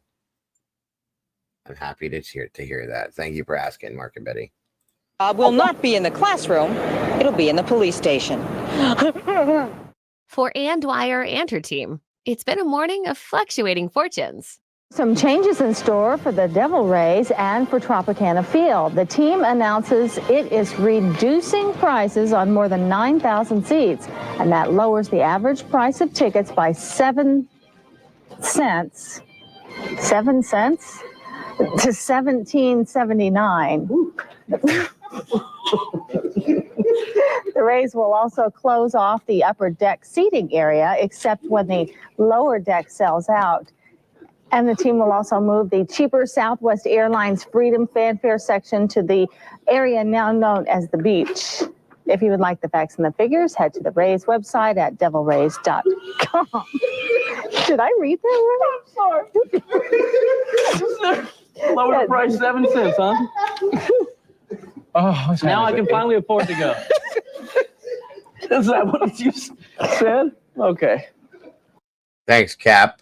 And yes, Mark and Betty, as Stormy as well. All of you guys, thank you so much for your prayers and your thoughts for Doodle. The average price of the tickets are lowered by 7 cents. She made it through that read, and I am tears rolling down my face over here, and you read that without cracking up, and you did a good job. Yes, you get a star. 7 cents. I don't get it. All right, we're out to save money. That's what we're all about. Well, if that's the woman, you tell her to shut up. We'd like to close. We don't have the clothes yet. I haven't written the clothes yet, mothers. Let's now take a look at that satellite tape taken from earlier today. We can take a look at the cloud cover across much of the nation. This art is also unusual in that people can't seem to resist touching it. It's cold and wet and surprisingly smooth. Meanwhile, the problem of exactly what to say has arrived sooner than reporter Gage Norm was ready for it. For more team coverage on this snowstorm, we head out to Gage Norm in Kalamazoo. Gage. Thanks, Melissa. Now, while many area businesses like the hotels and other places are staying busy, that's definitely the case here at Kalamazoo's Holiday Inn. Now, the Kalamazoo's Radisson joins the Holiday Inn in offering special rates for standard travelers. And those travelers can get special deals on rooms for a night or two.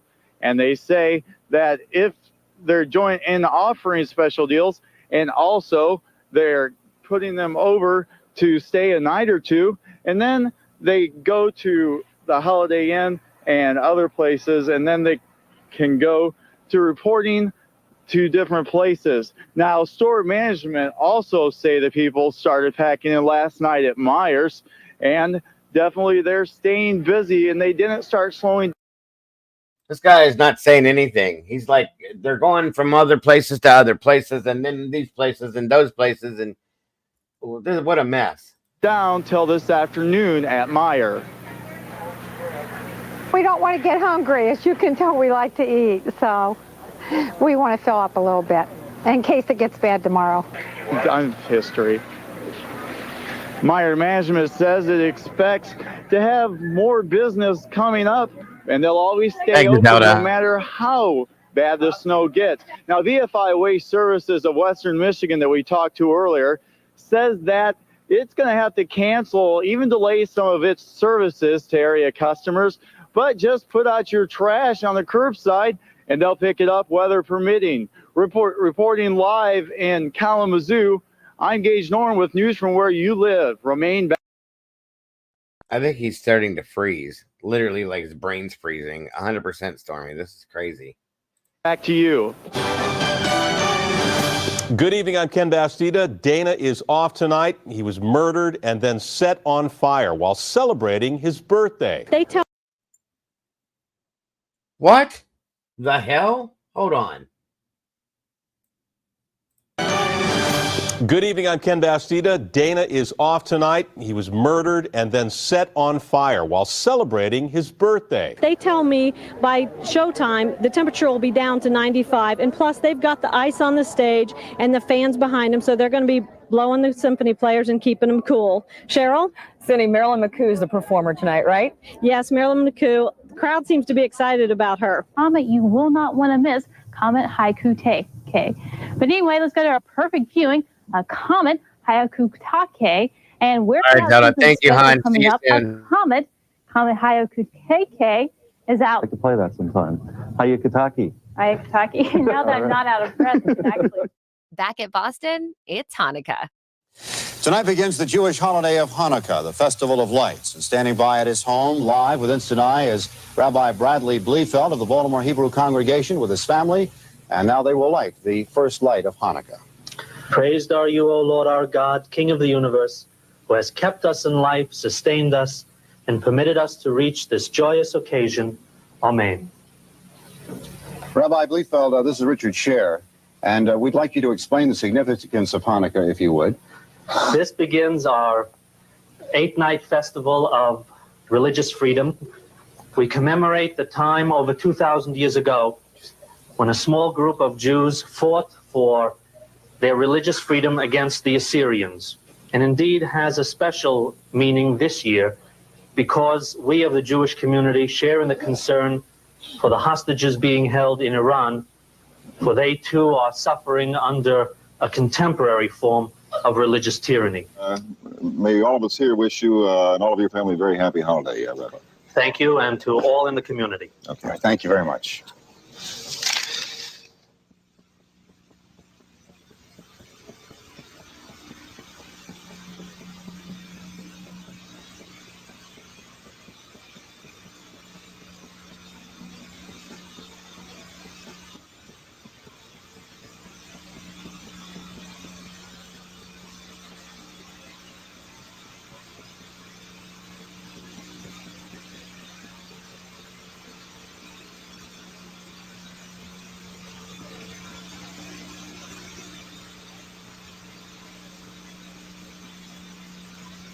We were sent out here to do a story. To do a story about what? As you can see, there's construction underway here. They've dug out a little bit. There's water, has accumulated. Traffic's backed up. In a city the size of Houston, there's always traffic. So what's the big deal? What the are we doing out here? I asked you, what in the are we doing here? Hell, I don't know. Frank Forboni, Channel 12 News, Winston-Salem.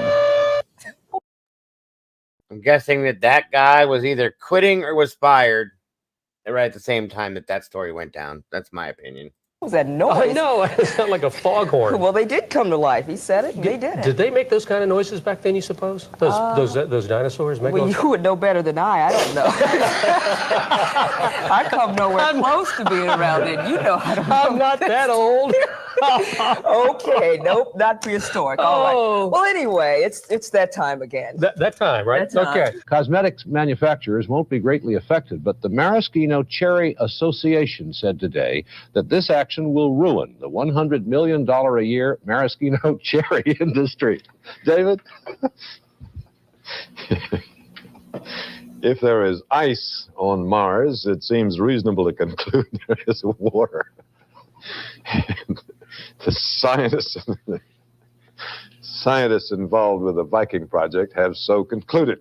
They have new pictures from Mars, and Roy Neal tells us how they look. Outside in Big Spring Park, Jamie Tucker has a surprise waiting for him. Who else is going? Who is walking there? But who else? I know how bad they are. Why don't they just walk the gutters? It ain't a far walk. It's just 38 miles. Why don't you walk?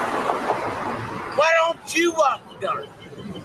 Have you walked the gutters before? I'll walk. Yeah, I can walk the gutters. Why don't you walk the gutters? I don't need to walk the gutters. Well, no, you don't. You're going to put everybody else walking the gutters. Why don't you just walk the gutters? All right, I'll walk the gutters. All right, let's go. All right, hang on. Let me do this one time. Man, let's go walk.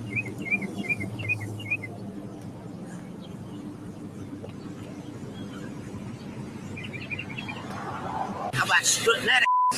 You'll be so goddamn tired. The time you get to New Hope, you won't be strutting that ass. You'll be so goddamn tired by the time you get to New Hope that you won't be strutting that ass. You'll be. Well, what's got you so mad today? Me? Yeah. Because everybody wants to run. Everybody wants to run. That's good. Run here, they're gonna fall. I'll walk. I'll be right behind them and see how far they can run. It's a chauvinistic pig attitude that you're gonna do something because you work at the arsenal and you got a Mercedes-Benz and you ain't gotta walk every day, so you're gonna get out and strut that strut that strut that strut that strut that. When you start walking, my friend, and you get 10 and 15 miles on the highway, you won't be strutting that. You'll be half dead by the time you get there. So it's a chauvinistic pig attitude that Clinton's got. Strut that, strut that, strut that, strut that. And when you walk about 15 or 20 miles, you won't be strutting that. You'll be so tired, you won't be hard to hold that up. You won't be strutting that, strutting that.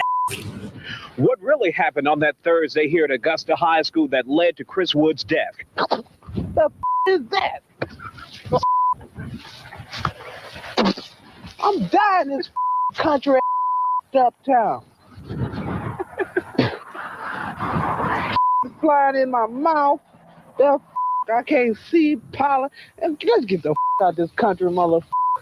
I can't even see me. Okay. Finally, in sports tonight, Lee, Pete Rose of the Cincinnati Reds was talking about the Reds' young pitcher, Wayne Granger, and about the speed of his fastball. Said Rose, Wayne can throw a baseball through a car wash, and the ball never get wet. Lee, that's sports. Well, there's one thing for sure, Dick. He's bound to have the cleanest balls in the majors. Thank you, Dick. State Agriculture Commissioner Jim Graham said today in Charlotte, the North Carolina Agriculture Department endorsed a small watershed.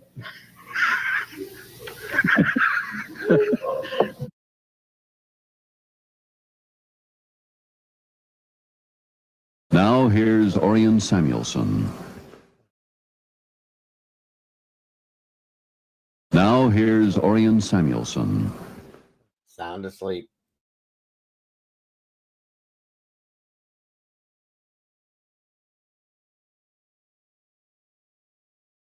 Now here's Orion Samuelson.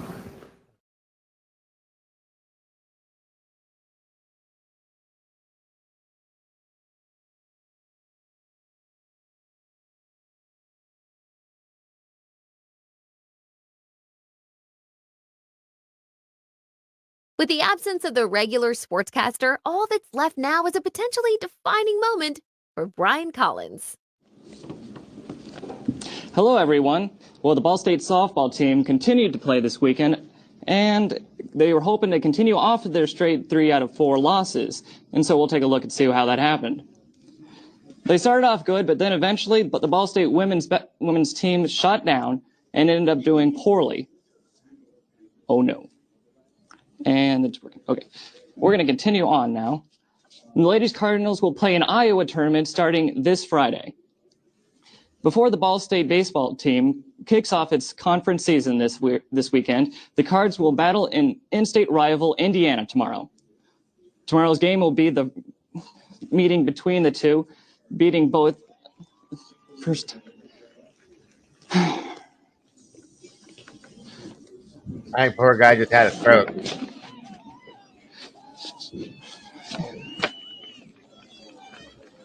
Hoosiers are on the 4 on the year, and they have won 6 of its last 7 games. Tomorrow will be the game 3 at 3 p.m. Switching to Ball State men's tennis, it seems every week they have a player. I think you should be able to read to be able to do this. Unfortunately, he can't seem to read the cue cards because he's not doing very well. Matt Lawrence is the latest Cardinals tennis player to win the award. Lamar won all the singles and doubles matches last week. So far, the Cardinals have had a player honored on the weekly awards. 7 out of the 9 weeks. The Cards will play at Boise State Invite this weekend. The Indiana Pacers are looking for a measure of revenge tonight against the New Jersey Nets and to strengthen their playoff hopes. The Nets won the last Sunday's matchup 94-85, which left the Pacers 1 game behind the Chicago in the 7th series spot. Let's check out the highlights.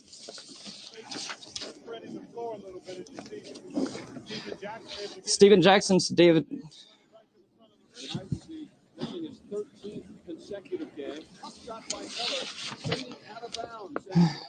Reggie Miller's looking good.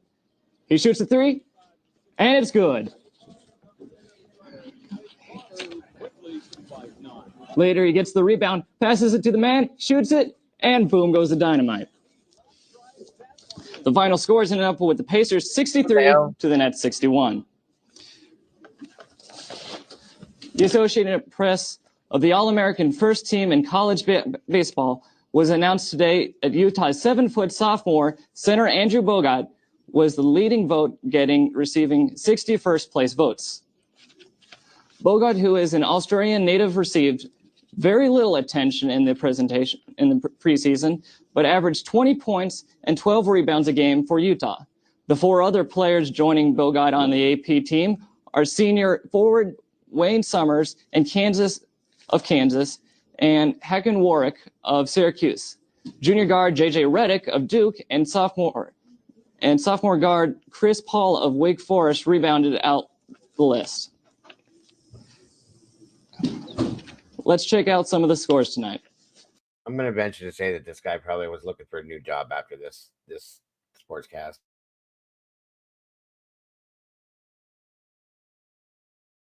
Very possibly, Mike.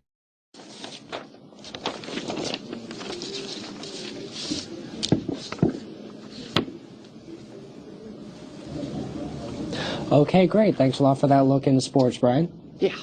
And when we come back, we'll have one final look at weather. Stay tuned. Daytona Beach, the Cape Canaveral area, Vero Beach will be getting in on the heavier rainfall, and eventually that should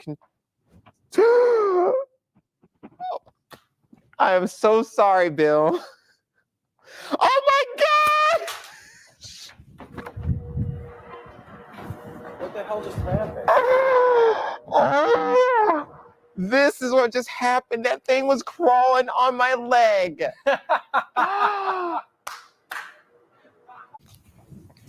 Oh God, if that, oh my God, oh my God, oh no. Right at the wall for me. That thing is huge. Oh, is that roast? Oh. That's like. Oh. Now we're checking our Action News calendar for this Thursday morning. Information on healthcare, education, and job training will be available during a community health fair in North Philadelphia. Doors open at 6 this evening at the Dick School at 25th and Diamond. Health check this morning. Doctors say there is now no doubt that if you live longer, you can cut your cholesterol level. A Scottish study shows using medication such as Zocor combined with diet and exercise can reduce the overall death rate. The medical community has long operated on that belief, even though there's been no proof, and that's all changed now because the evidence is in. Okay, now this is for David. Thousands of American men are continually searching for a solution to their baldness, and they often spend hundreds, if not thousands of dollars in that search. In this special report, Action News senior correspondent Mark Howard looks at some of the newer techniques available to the bald man. Fortunately for everyone else, Valerie Williams is happy to explain what the weather feels like. In this case, literally. Good evening, everybody, and thank you very much for joining us. As the temperature drops and the wind chill factor dips below zero, a major snowstorm has blanketed the Texas Panhandle. Many people there are saying it's the harshest winter in the last 5 years, dumping anywhere from 6 to 12 inches of snow in the area. Channel 8's Valerie Williams is braving the cold outside of Amarillo in a small town called Headley and joins us now live. Valerie, how bad is the weather right now? Well, Jeff, I was about to say that the winds had died down slightly since our live shot at 6 o'clock, but wouldn't you know, just before we went on the air, they picked up again. To give you an idea of how bad and biting the cold weather is, we try and stay in the satellite truck until 5 or 10 minutes before we're supposed to go on the air, and then we move outside. And during that short amount of time, it's not uncommon for both our feet and hands to go almost completely numb. It sounds like her mouth is frozen too. Jesus. Now, the reason the town of Headley is so important is that this is really the point of no return on the way to Amarillo. What happens is the conditions here, the weather conditions here are very bad, but once you get out of Headley and head on the way up to Amarillo, the conditions get even worse.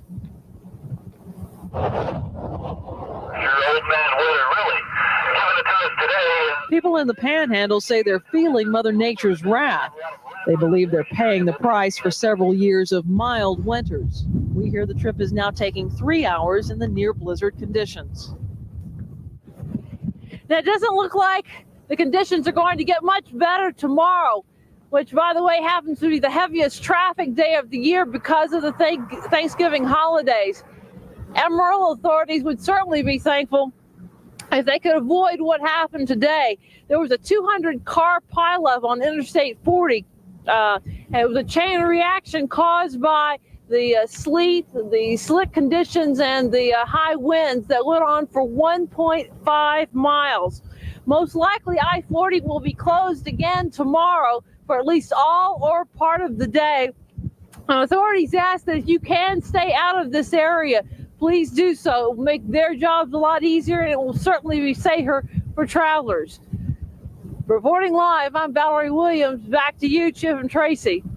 Valerie, we understand that the wind chill factor out there earlier tonight was 13 below. Sounds like you're having a hard time talking. It must be miserable out there. All right, you're going to have to re-ask that question. The wind is blowing so hard I can hardly hear you. Well, it looks like a bad spot to be in. We hope you'll get warm later on tonight, Valerie. Yeah, oh, please, yes. Thank you very much. All right, thank you. Well, the snow hasn't made it as far as North Texas. Well, there may be trouble in Alaska's Iditarod sled dog race. Searchers on snowmobiles are trying to find a dog team that a moose may have attacked.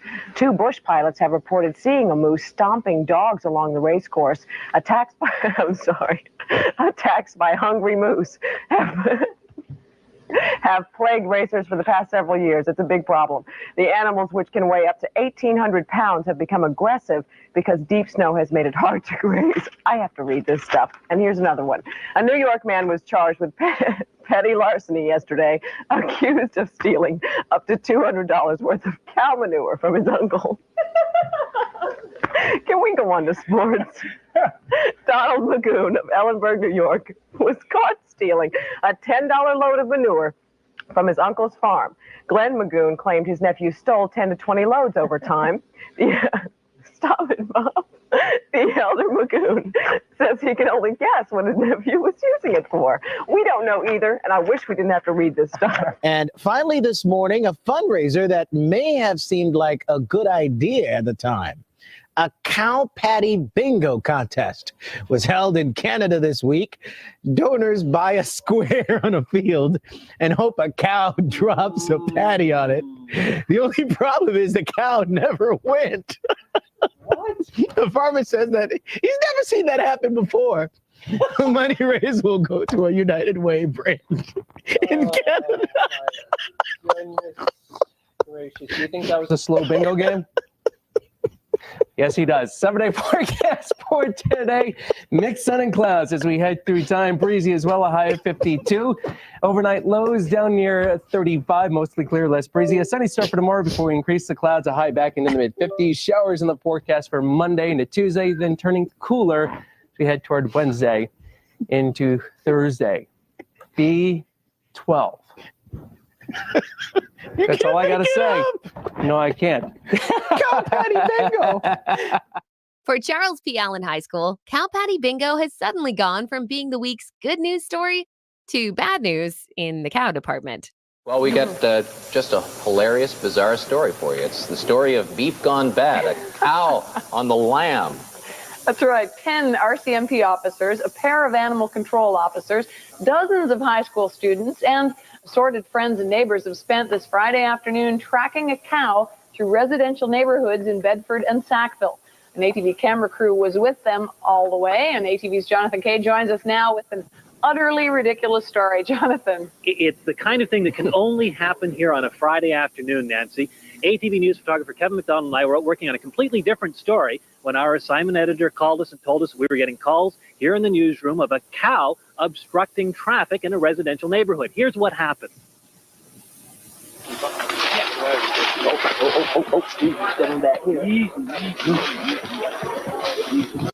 Okay, pop the thing.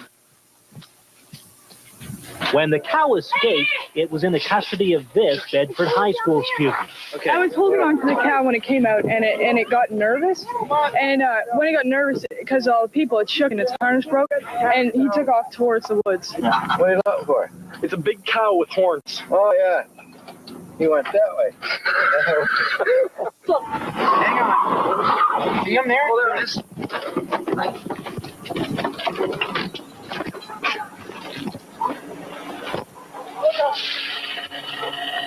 You might wonder what high school students were doing with a cow on the school grounds in the first place. Well, they were getting ready for an annual event called Cow Patty Bingo. Squares are marked on the school field, and if the cow does his business on your square, you win. This year, things went wrong. Yeah, 10-4. I'm on the side of the road there with the students there just to do a search party for that missing cow.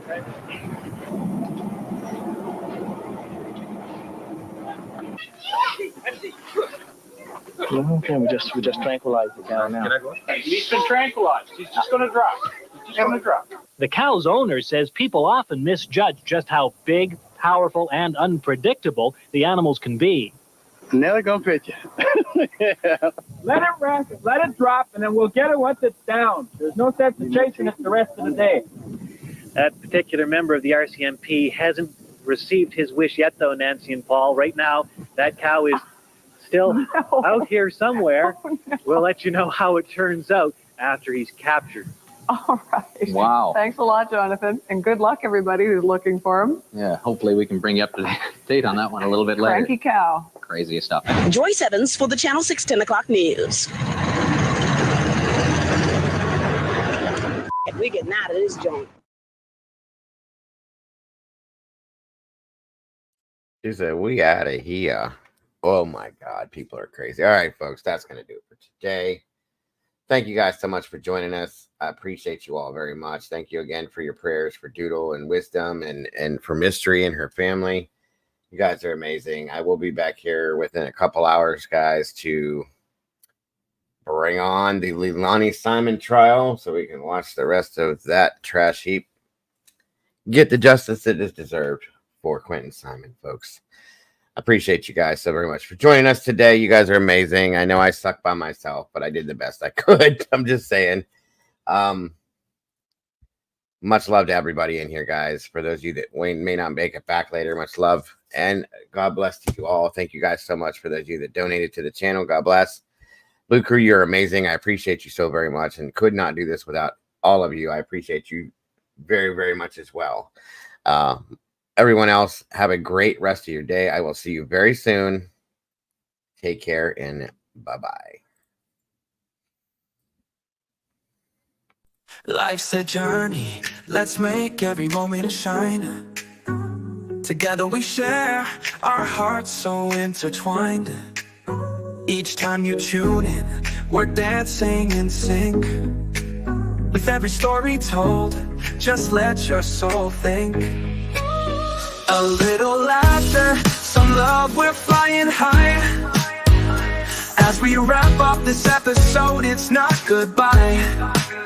News on the airwaves, spreading joy and cheer. Thanks for being with us, we'll see you right here. Kick back, take a breath, leave your worries behind. This podcast is magic, a treasure you'll find. With every moment shared, we light up the way. Join us next time for more laughs and play. A little laughter, some love, we're flying high. As we wrap up this episode, it's not goodbye. News on the airwaves, spreading joy and cheer.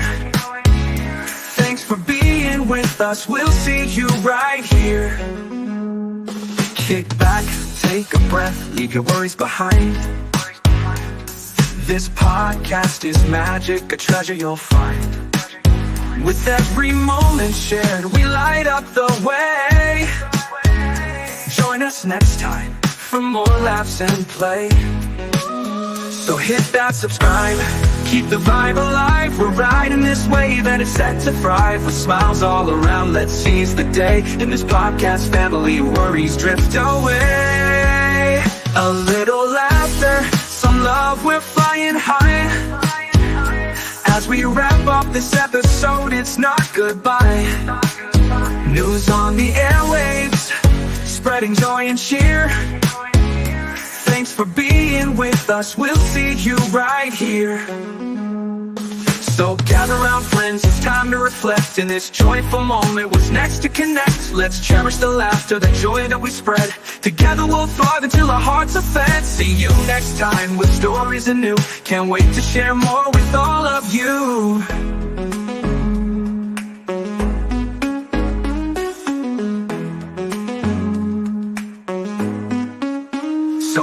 that subscribe. Keep the vibe alive. We're riding this wave and it's set to thrive. With smiles all around, let's seize the day. In this podcast family, worries drift away. So hit that subscribe. Keep the vibe alive. We're riding this wave and it's set to thrive. With smiles all around, let's seize the day. In this podcast family, worries drift away. So gather round, friends. It's time to reflect in this joyful moment. What's next to connect? Let's cherish the laughter, the joy that we spread. Together we'll thrive until our hearts are fed. See you next time with stories anew. Can't wait to share more with all of you. See you next time with stories anew. Can't wait to share more with all of you.